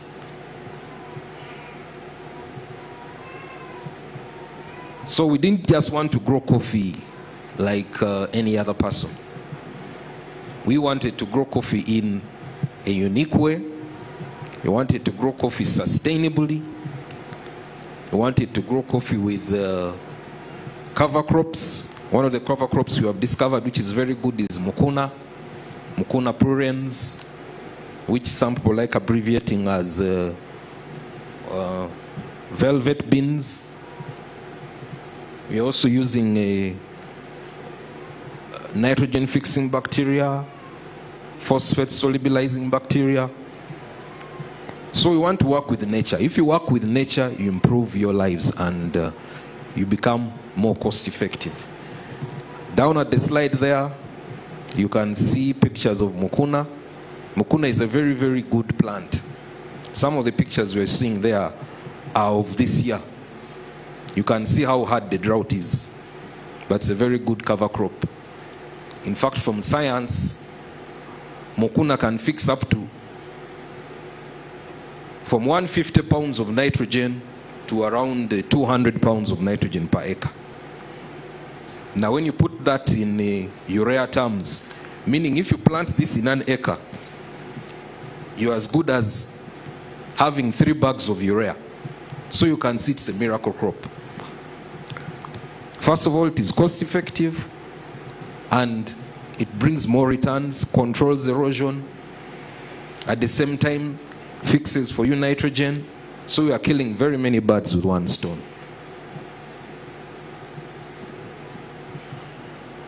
So our business model, like we have said, is to make sure that we grow organic coffee that attracts premium prices. Then our goal also, even as we are starting, is to eventually pack all our coffee and sell. We want to go into value addition, because we have realized that with value addition, that can be a very good game changer to change our lives, create employment, and to better the community. Because from our research also, we have realized that currently we don't even have a single brand for coffee in the Lamu sub-region. So that is the niche which we want to pioneer and break into. And we are very happy that so far our products have received very good reviews from the members who have taken.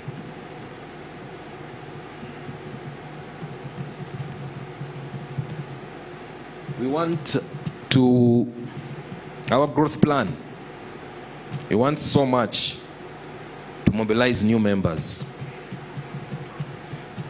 We want to mobilize new members into the enterprise, into the cooperative. We also don't want to say that since we are mobilizing members, we want to abandon the other crops. All crops are good. But alongside all these other crops, we also need to have a target. What is the crop which is going to bring for you cash crop? We want to increase production and productivity, because we are still starting at an early, and we believe if we continue with our organic practices, we are going to continue attracting premium prices.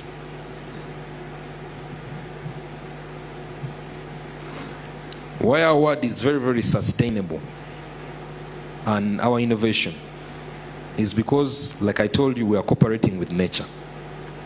One of the shade trees which we are promoting so much is called Albizia. Albizia in northern Uganda is called Itek. It is a very good tree.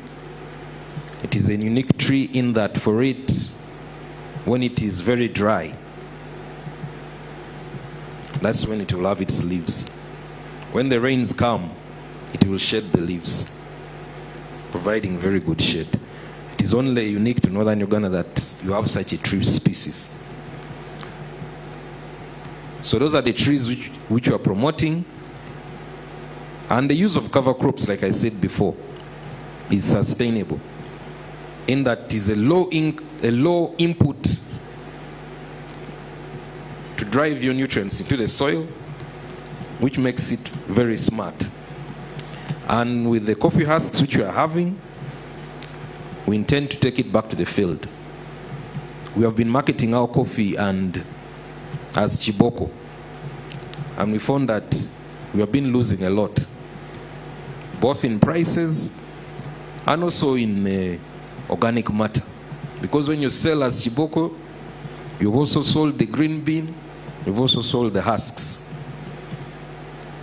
And if you don't continue replacing those nutrients, you'll find that you'll stop being sustainable. We have encouraged a lot of our members, like climate is a very, very serious issue, especially in the northern part. We want them to dig shallow wells. 5 minutes. To dig shallow wells so that we can irrigate our coffee. We also have a farmer demonstration school where we teach members the latest technologies.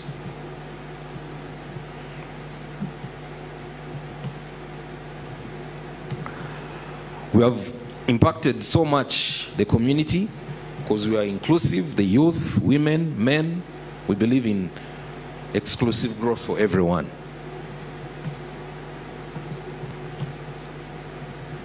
One of the best things which this organization has been able to achieve is better prices for members.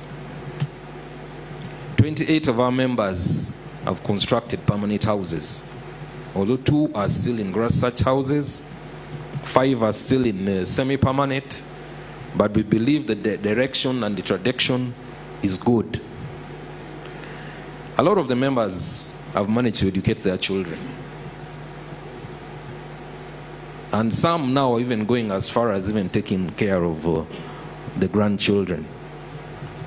A lot of the members have also benefited from the trainings that the cooperative offers. You can see from the slides and the pictures the developments which the members are having. The innovation team includes me, Ms. Okello Andrawine, Peter Benson is the chairperson.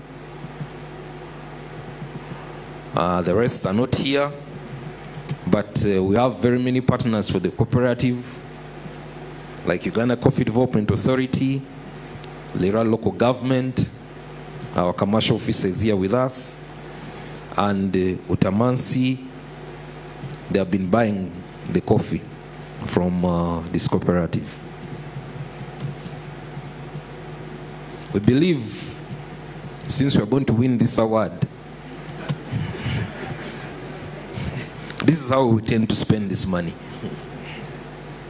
We're going to use half of that money, since we have identified production as one thing which is very important.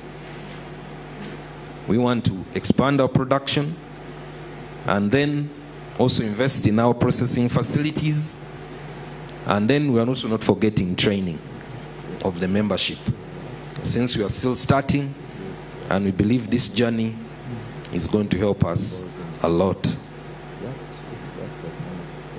Those are some of the slides of our members who have not taken climate change as an issue to joke with.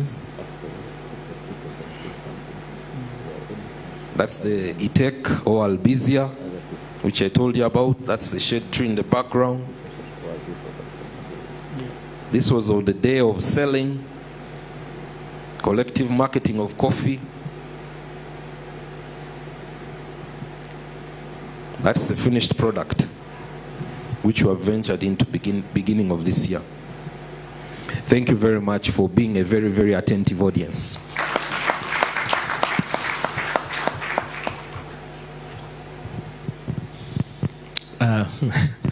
It's good to see you after a very long time. I was shocked seeing him. He was my classmate 23 years ago. And it's a nice place to meet. You're my dinner date. But that doesn't add to your marks. It's okay. I just want to commend the team of Amucha for integrating science into what you do. Science in the real sense. That Mukuna Bin, that my fellow judges were talking about and singing praises about. I'm very keen on getting to see. I didn't get to visit you on that leg of the trip. But I just wanted also to commend you on the good presentation, number one, and also to talk about the business model. You are talking about coffee production and value addition. And what I want to ask and beseech of you is to network within the room to see the production, the packaging, and the like, because there are those big brothers of yours that are within the room that will be able to give you some tips on the front of production, so that we don't stop at the bags that I saw being collected for sale. That's what I wanted to submit. Yeah.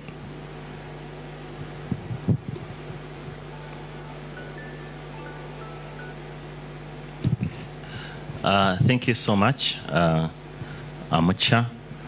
There are lot of unique things you're doing, but I want to take my specific interest in the slide of the call for funding, to call for the to action.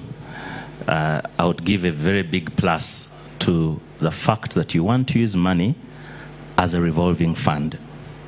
For me, that speaks to a bigger picture of thinking of all other members being able to benefit from what you are able to gain from here.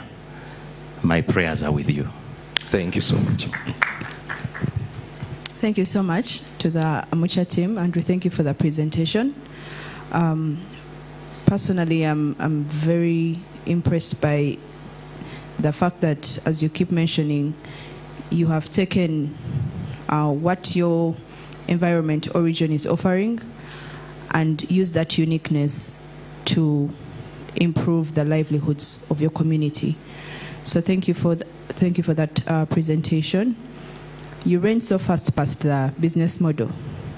I wish you had shown a summary, because that would have shown the viability of the innovation. But otherwise, thank you very much for the good work that you're doing. Thank you. Andrew and Tim, I like to see where you've come far, especially with the presentation quality. You know the journey that we've walked.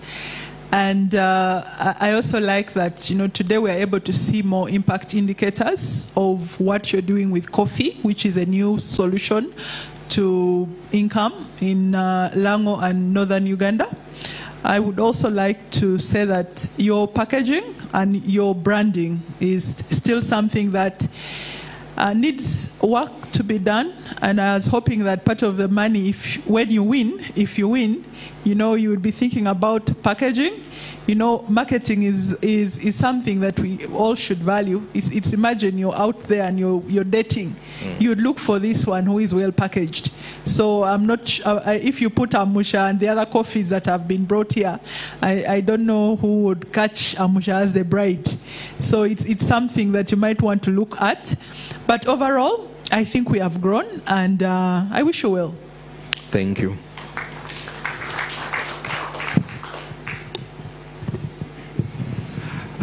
Thank you very much for thinking about an ecosystem that is cost effective, that is sustainable, that thinks about more localized methods of doing things. Instead of talking about NPK and the so-called inorganic fertilizers, you're thinking about mucuna and cover crops and albizia. I think that these are practical to your members. They are within your community, so they are not sophisticated in terms of getting to understand the usage and also the benefits, but also the affordability and the sustainability of all these. But above all, we have always thought about coffee in certain selected regions of this community, and thank you for thinking about coffee in this particular community, having realized the deterioration in the enterprise performance of the original commodity chains that you listed there. Thank you. You're welcome.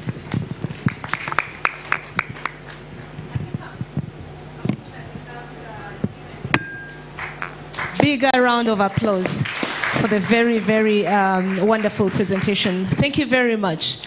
And I hope we can get samples of those as on our way out. We could support the cooperative. I personally love coffee, so maybe we could buy, if you find a place to put it. Ladies and gentlemen, that is Amucha with a very good presentation. And pray for them. Wish them luck. Wish all our contestants luck this afternoon. And like I promised, we shall continue recognizing our partners as we go along. And ladies and gentlemen, please allow me to recognize and welcome into this place the Ministry of ICT representative, ICT Permanent Secretary Representative, and that is none other than Ms. Flavia Opio. Thank you so much for being here with us. And also Mr. Innocent Agaba from the Microfinance Support Center. You're all very, very, very warmly welcome. And now we go to our next team, and this team, I hope this time, this one is not very, the name is not very complicated. It is called Menja Integrated Farmers Cooperative Society, and the team lead is Moses Kiptala. Please welcome Moses Kiptala to make their presentation.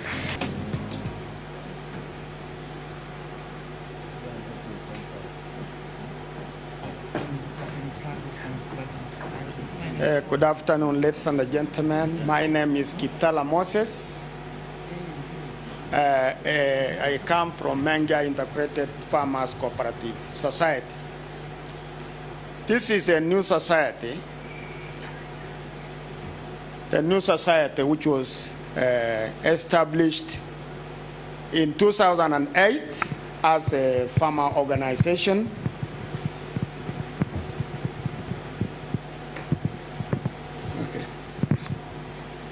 Our organization was established 2008 as an association and upgraded to a cooperative society in 2020. So we are still young.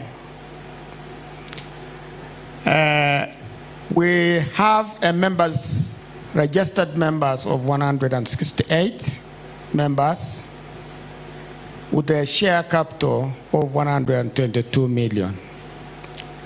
Our location, we are located in the eastern region of Uganda, that's Mount Elgon, on the slopes of Mount Elgon, where the topography is very hard, and that's why today we are going to describe the innovation that we had. The innovation that we have as a cooperative is two innovations. One innovation is modified Irish potato varieties.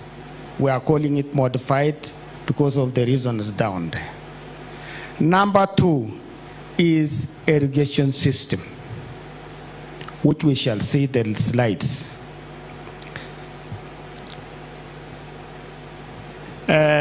When you, when you reach the area where we are talking about, it is a very ill area. Then number two, why we introduced the innovation was because of the difficult topography. Then number three, because of the afforestation, the practice made by the people in the mountain. You find that most of the area is bare.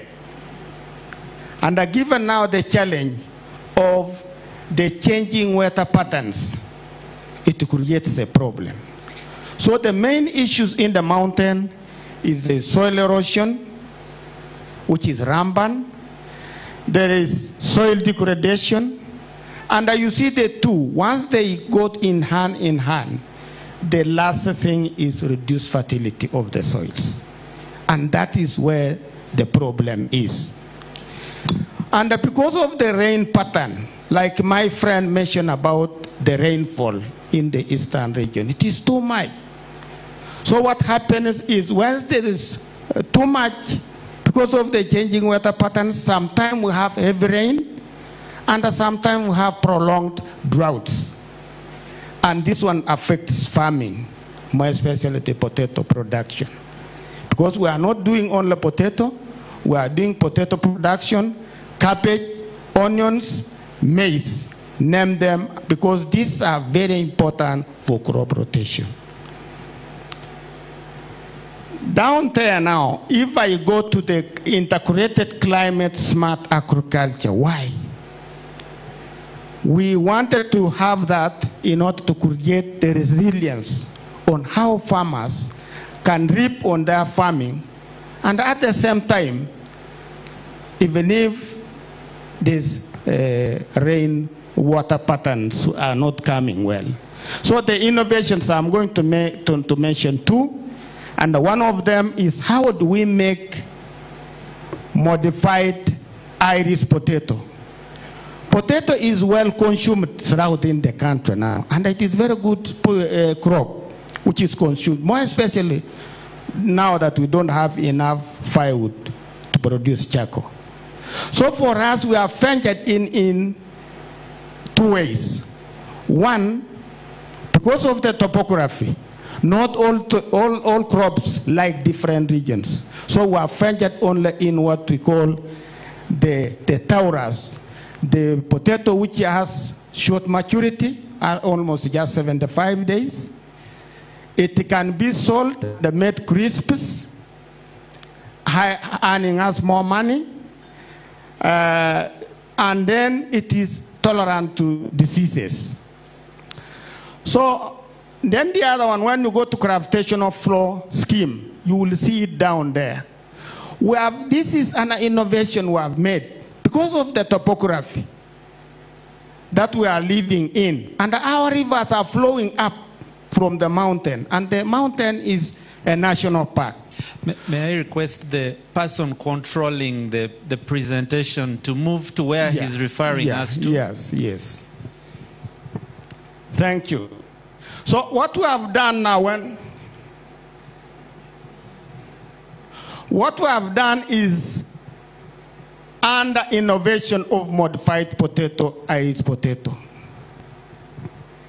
Go back behind. Yes, we have two systems. One, there is the old way, the old method. At first, we used the granaries to have our seed, and then we used to spread our potato on the floors, attracting many challenges. But when we went to modified potato, we introduced things like screen houses, diffuse light stores, and here now, you bring a potato, then you develop from tissue culture material. You bring a plantlet, plant it in the screen house after sterilization, then at last you will get high quality seed, and this seed will be packed This on the right hand side is the already packed seed for sale. Can we go? What is the innovation about irrigation? Because of the topography. We have gone up there, and then you just tap the water. You just use the local materials. You just have the bags, fill it to the soils, then you create a pool. Under a pool, you just put there a pipe. The pipe system should be from 75 millimeters. You come to 60 millimeters as you go in. From there, it doesn't need any generator. Go 100 meters, it is able to generate the graft flow scheme. So if you can play that, this is our water tank. We only harvest water at night. Then in the morning, you begin going to the garden. Why? Because we want to avoid blocking the lower side of the... So you can play, that's the irrigation now. The inlet is there, the outlet is there. I think he's requesting you to play a video. Yeah, I wanted that video for people to see how it works. Slide before? No. In the irrigation. Irrigation, this one. Yes, that is our irrigation system. It runs the whole day. There is no generator up. You just use the creativity of the graft flow scheme. So we are able to irrigate 504 acres. Continue. All the other ones, the innovation continues. When you see on the other side, we have our farms on irrigation, that is potato. On this other side, we are sorting it, and this is the variety that we are talking about. It goes for crisps, and it is marketable in Kampala here. We have sold even to Hollanda Foods in Rwanda. So they come for this potato. On the other side, when you read, we have what the ambient store. Ambient store is very critical. What we usually do is you store the potato, and the ambient store there can stay for 3 to 4 months when the potato is still fresh. Then to this other side, that's the diffused light store for the seed. And the other one is the diffused light store. Can we go? That is packaging of potato. 5 minutes left. The other very critical issue now about the innovation is we do crop rotation, and that is barley. We do it. Here we have cabbage. Then down there we have fodder. Then down there we have agroforest. We plant trees. And then here now we use demo gardens to explain to farmers. Can we go? Now the business model, since we are talking about the gender, you can handle.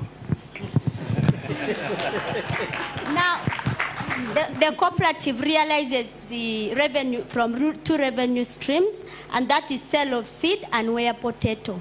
And here we are comparing sale of seed and wear potato. Before our innovation, as we told you, we have an innovation. We are venturing into climate smart agriculture.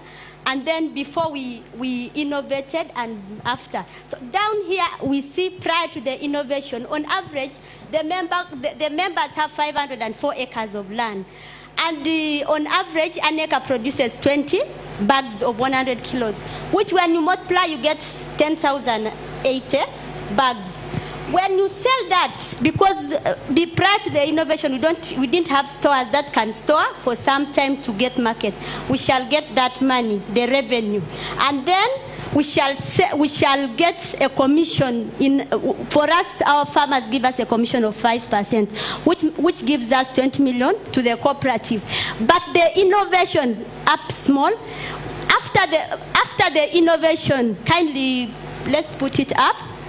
After the innovation, the same acreage of 504, when on average will yield 80 bags when you apply all the good agronomic practices, and then you will yield more, not 10 but 40, and sell at a higher price since you have stored to get the more price, and that is the revenue you'll get, and the cooperative will get a commission of 161 compared to before the innovation. And then next slide. So that is for where. And then for seed, before the innovation, just down here, we are getting our seed from somewhere very far, and we would incur all this cost. We can buy at 180, we transport, we load, and then we know we are in business. The cooperative will add a markup of 20%, 45%, and the buyer now, the farmer, will buy at 270. But after the innovation, when we started producing our seed from the screen houses, from the seed stores, we subsidized the seed to 160, and now the farmer has an advantage of coming to pick from the store and will not incur transport, loading, and all that. So in total, there is a difference. The buyer is doing a cost saving, who is a member of around 90,000. Next slide. For growth scalability, we have planned this in 5 years. For us, we have seen it in 2 avenues where there are revenue streams and expenses. So we intend to replicate our integrated climate smart agriculture to new sub-counties in that arena of 3 per year up to 2028. We intend to have 15. We intend to mobilize additional members per year of 750. We intend to reach 3,000 in 2028. We also intend to increase revenues from seedlings 5% per year to 25 in 2028. Commission from Stora, also we intend to reach 25%. We need to construct additional tanks, since we have seen they work for us, the irrigation tanks that conserve water. We intend to have more 4 by 2028 in that order. And then also, amidst this, we are also having expenses there, where we shall establish some demo irrigation training centers. 4 of them, manpower, we increase our manpower, staffing, training, marketers, machine operators. We have seen it work. And then we shall add value to our Irish potato, maybe make it to crisps and all that. We shall also increase the agroforestry acreage to 200 acres in that plan of 37 per year. And we shall also strategize in partnerships with public sectors, partners like now this other one. The next slide, that's our growth scalability. Sustainability plan is in 2 core pillars, where we shall have the internal core resources of registration fees. When we increase membership, more registration will come in. Share capital will increase. Sales commission will increase since more members are storing. And then charges for our trainings also will increase. And we also think that we shall do the alternative sources of partnering with, let's say, government, and then we can borrow also from banks. Next slide. So in our inclusivity and social impact, we have included, and we are open to all economically productive members in the community. You can see there, all of us are there. There is a lame person there, there are males there are youth, there are women. And then we also see that in the inclusivity, this innovation has earned income for the value chain actors, the transporters, the bulkers. We employ them. And then there is also social relationships at households, which is good. Since we have money, we also understand that when we have money at home, life is okay. I'm sorry. I wish we would just continue. And that is our innovation team. We have the chairperson who has over 25 years in potato production. Thank you.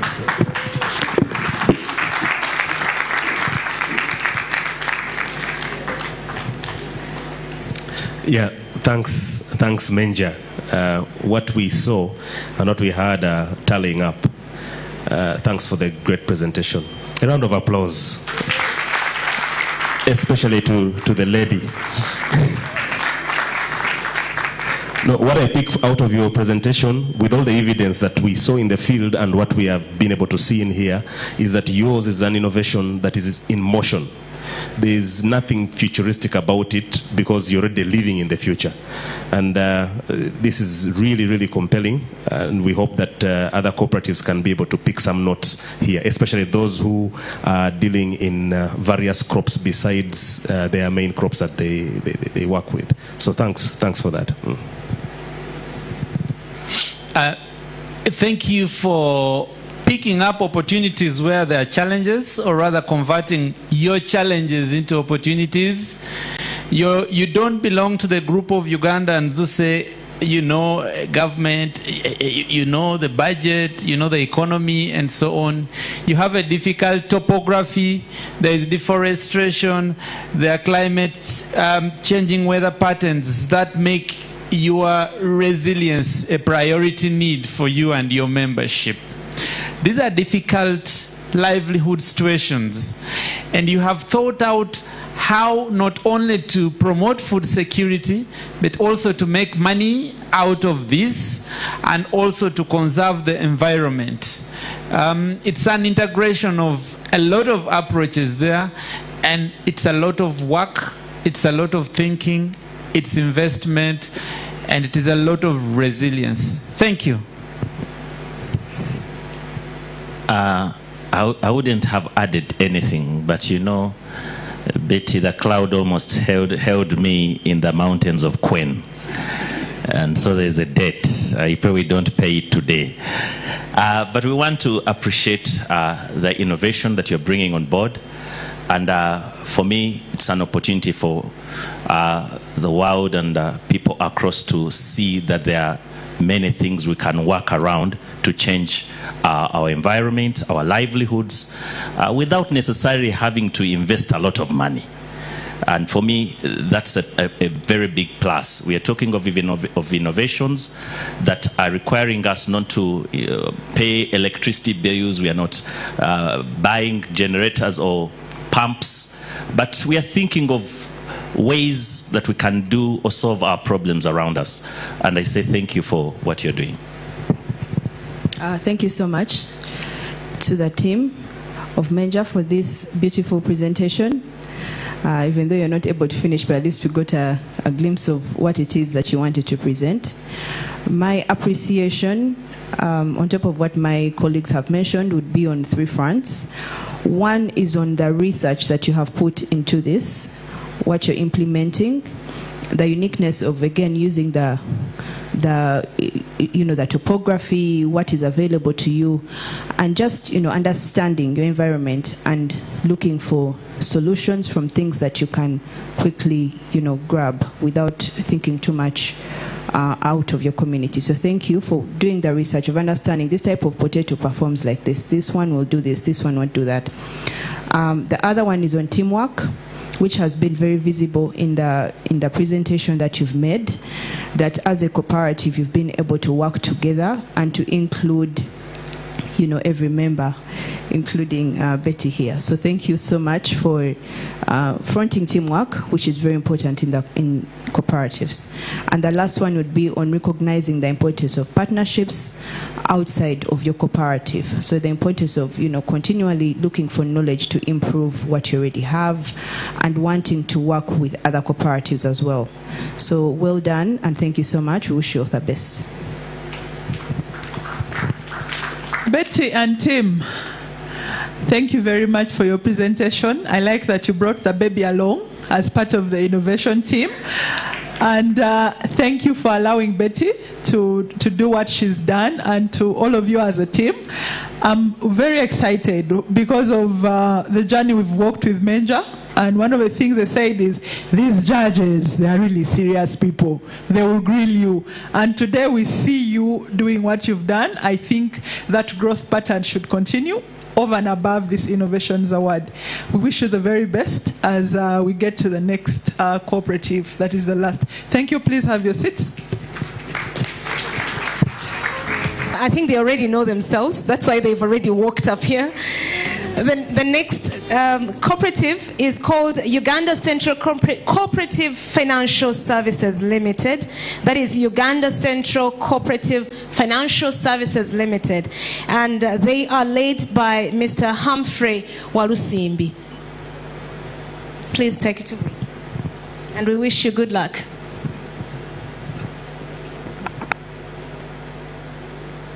Good evening.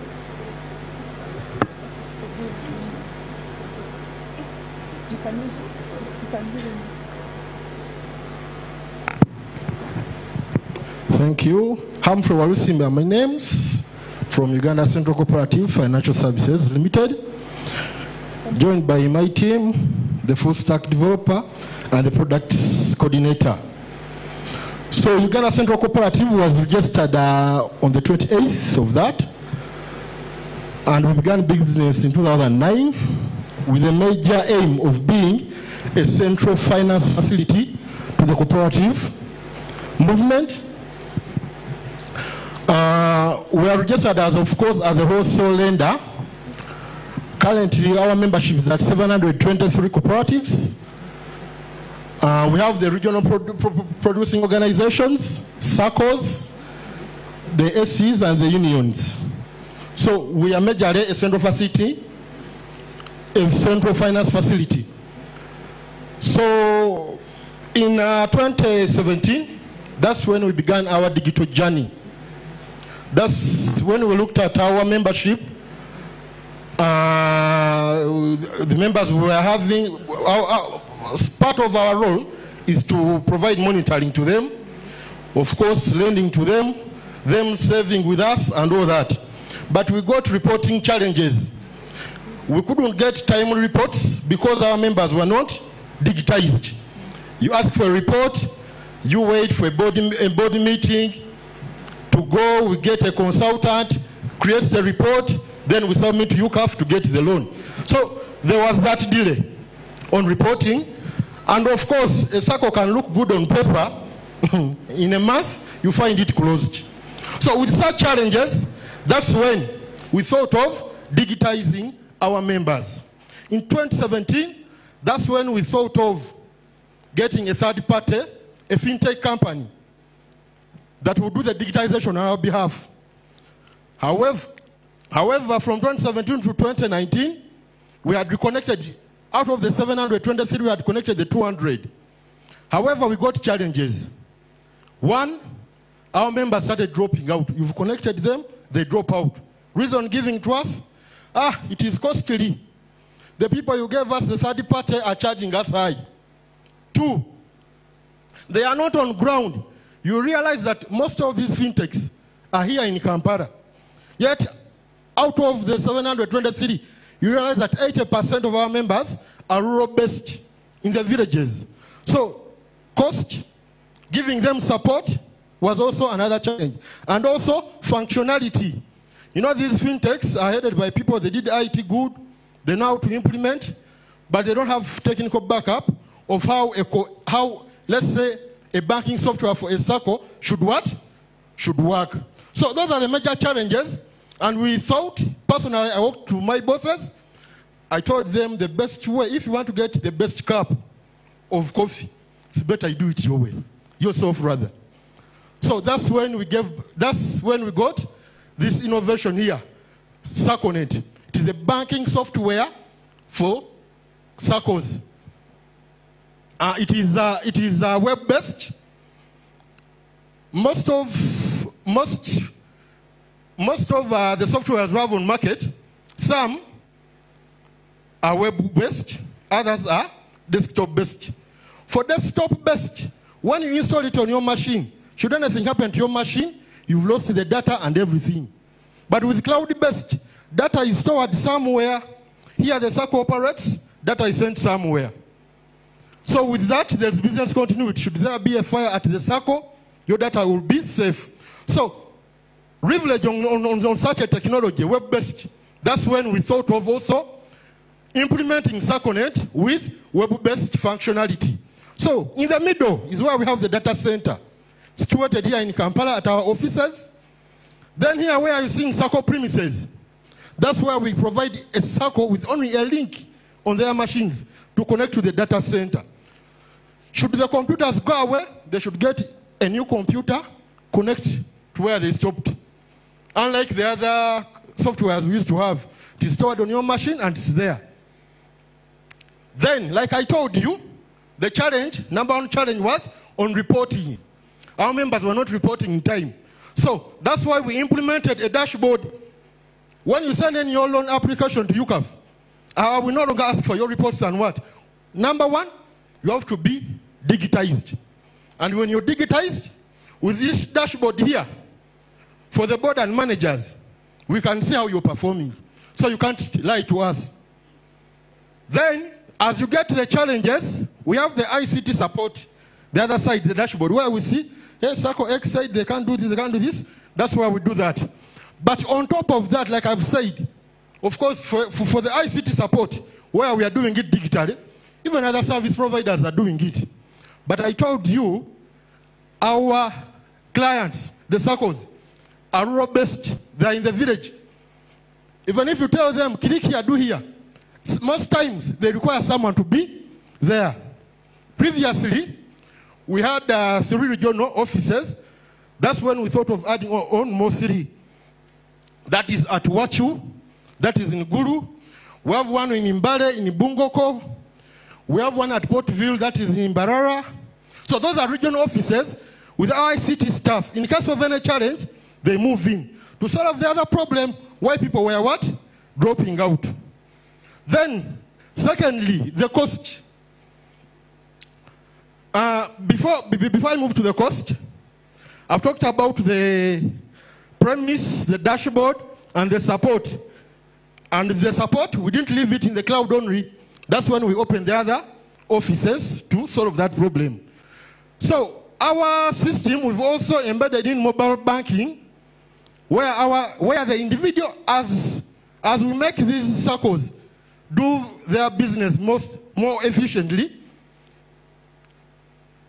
we want their members also to be included within this ecosystem. That's when we brought in the mobile money, where the members will use their phones to send in deposits at any time from anywhere. A circle can send in a deposit on their savings account. They can make a withdrawal. They can make an inquiry from their phones, from anywhere. Let me give you an example. With a circle that has been digitized with this platform, if let's say someone, a student at Makerere, whose parents are, let's say, in Bundibujo, previously, they would have to move into the town, get to the bank, deposit, then the child withdraws. But with such a platform, that's no longer needed. You will have your parent, if you are the student, go to that community circle within your village, make the deposit on your account. With the other platform, mobile banking, the child here in Kampala can pull out, can make the withdrawal. Are we together? Next slide, please. So, what is our innovation within the innovation? Because there are other banking softwares. But what is this one doing? One, it is developed by a cooperator for cooperatives. Meaning all the surplus, we shall bring it back to our members as dividends, and even giving it out to them as loans. So instead of the other previous regime where we had people come, they make business out of us, they take the money away, here the money is staying within the cooperative movement. Co-profiling and scoring. If we get a circle, they want a loan, they're not yet with digitizing, all together, we just migrate the data, let's say savings, loans, and what? Then we pull out a PMT report. That is for profiling. Social and financial audits. For example, UCAF, as part of its job to the cooperative movement, is doing lobbying and advocacy. Just in case we have a loan, and it is targeting farmers, we just go to our dashboard, which are the best cooperatives that are engaged in agriculture that are doing well. That's where, of course, we push the money. Then costing and packaging. This is the #1 software where the license and connectivity is only a single fee. Other service providers, you pay license according to the number of users that are connected. But since this is, like I said in the beginning, UCAF is member-owned, member-controlled, and benefits the members. Then we have also offline connection. It is upgradable and all that. Next slide.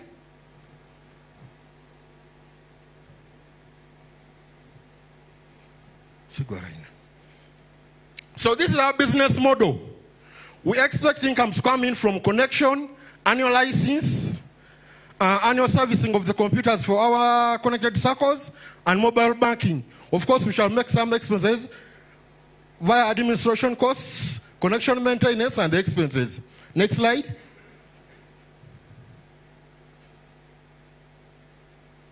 So this is our cash flow. So we get from connection, we get a revenue of 580 that, license that, giving us a total income of here 750. Then for expenses, getting expenses of 332. When we take that one from this, we shall have a net surplus of 418 as dividends to our cooperatives and also giving loans to our members. Next slide, please. Growth and scalability. We are looking at incorporating also FlexPay, ATM, and mobile phone apps where our members will get the loans from their phones and all that. We are also looking at incorporating microinsurance into our ecosystem. Next slide. Sustainability. How are we looking at minimizing costs? We shall use APNs instead of internet. Remember, we had the challenge of cost. So with APN, a SACCO only pays 25 to run a month. Yet if it was internet, it would be 500 and on. Multiple connection channels. If you can't use Airtel M10 in your region, we can use the internet. Then we have unlimited license, like I told, use of frameworks to ease development and maintenance. That way, I won't need to bring in more developers. Lobbying and advocacy and improve online support. Next slide. Those are some of the circles we've connected. Primary impact is on our SACCO members. I've talked about this in my first slide, so I'm going to go through very fast. So there's customer retention. If someone is a member of a given cooperative within a village, when they come to Kampala, they can still be members of that SACCO, since they can use the phone to access their SACCO. There is financial inclusion, as you're seeing the ladies, the men, they are doing their work within the garden, but they remain banked. Cheaper to do business. There's no need of opening branches all over the country. Members have their phones, so don't open branches. Use that mobile phone. Source of income from the deposits, commissions, SMSs, and all that. And they will also get dividends, like I've said. Then to the SACCO member, individual member, convenience to do data, rather to transact. Any time of the day they can transact. Saves transport moving to the bank, you can use your phone. Accountability, you know what has happened to your account. Better credit rating. When you transact more frequently, you get a better credit rating. Better planning and budgeting. Then to the UCAF, which should be easy to monitor. We shall have a data bank for our members, on-desk appraisals, compliance, and source of income. Next slide. This is our innovation team. The first three from the lady, Miss Jennifer, Moses, and Brian Tracy. Those have been in this cooperative movement for the last 20 years as SACCO managers, joining UCA, then UCAF. So they are on our research and development. So mainly it's not ICT based. When we develop, we pass it to them, they test, they give us a go ahead to implement.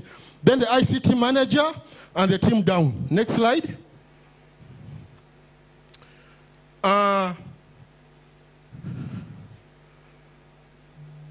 As we take this money, this is the budget where it is going to land.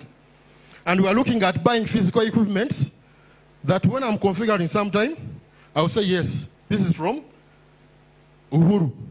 I will always remember the innovation. Next slide. Thank you very much.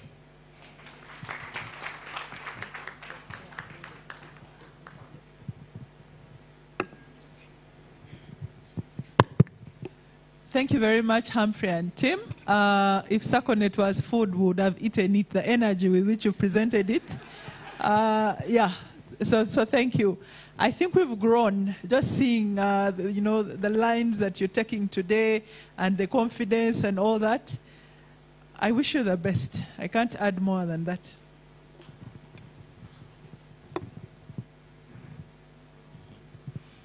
Humphrey, you address a very critical aspect in the space. Previously, we've had SACCOs disappearing overnight. And if there's an opportunity to monitor and be able to know what is happening in that space, I think the innovation is relevant. Thank you. The cooperative sector has grappled with the search for solutions, sustainable solutions, but solutions that are responsive to the unique needs of the cooperatives. And it's good now that there is some home-cooked food developed for and by the cooperatives. Thank you very much, and thank you for the thought. It's our prayer that this works, considering that it's starting with the most advanced cooperative enterprises, the financial cooperatives. Thank you. Great seeing the UCAF's team once again. I know the energy came from somewhere, so big ups to you. My comments are, number one, we all know our cooperative bank disappeared. And for me, through the journey that we've had with you, I'm seeing a miniature cooperative bank being resurrected. So keep it up. But that will face a lot of contention from competition. Quite a number of cooperatives have their own software that they are using, and they're working in silos. So you need to work on branding, on marketing very aggressively, and that, I believe, will help if we have UCAFs empowered. It will help government, for example, and stakeholders like the cooperative union be able to make data-driven decision-making based on the information that you're able to gather from your several members. So for me, the challenge that you have is competition, number one, but also branding and marketing your product to make sure that more and more members are able to get on board. Then finally, the issue of security. I think we've talked about security. We don't have our colleague here who spoke quite a bit about it. So you also need to note that, so that money doesn't get lost the way it usually does, even with big financial institutions. Thank you.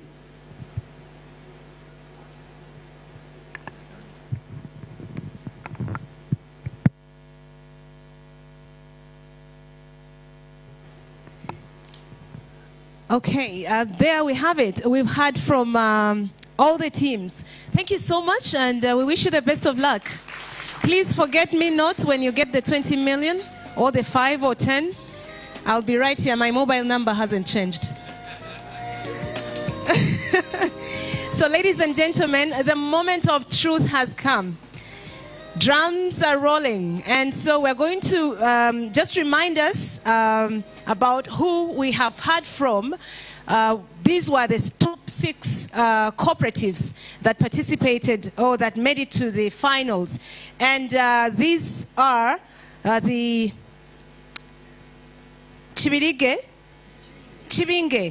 Coffee Farmers Cooperative Society, the Reformed Poachers and Batua Farmers Cooperative Society, Bushika Integrated Area Cooperative Enterprise, Mucha Coffee Producers and Marketing Cooperative Society, Menja Integrated Farmers Cooperative Society, and the Uganda Central Cooperatives Financial Services Limited. So now we are going to give our judges some time to tally the results, and then in a few minutes we shall know who is taking away the money. And like I said, we're all going to leave this place happy in one way or another. So ladies and gentlemen, as the judges do the tallying, may I please request that the documentary that was meant to play earlier does play right now. So in a few minutes, yes, that should be playing. Thank you very much.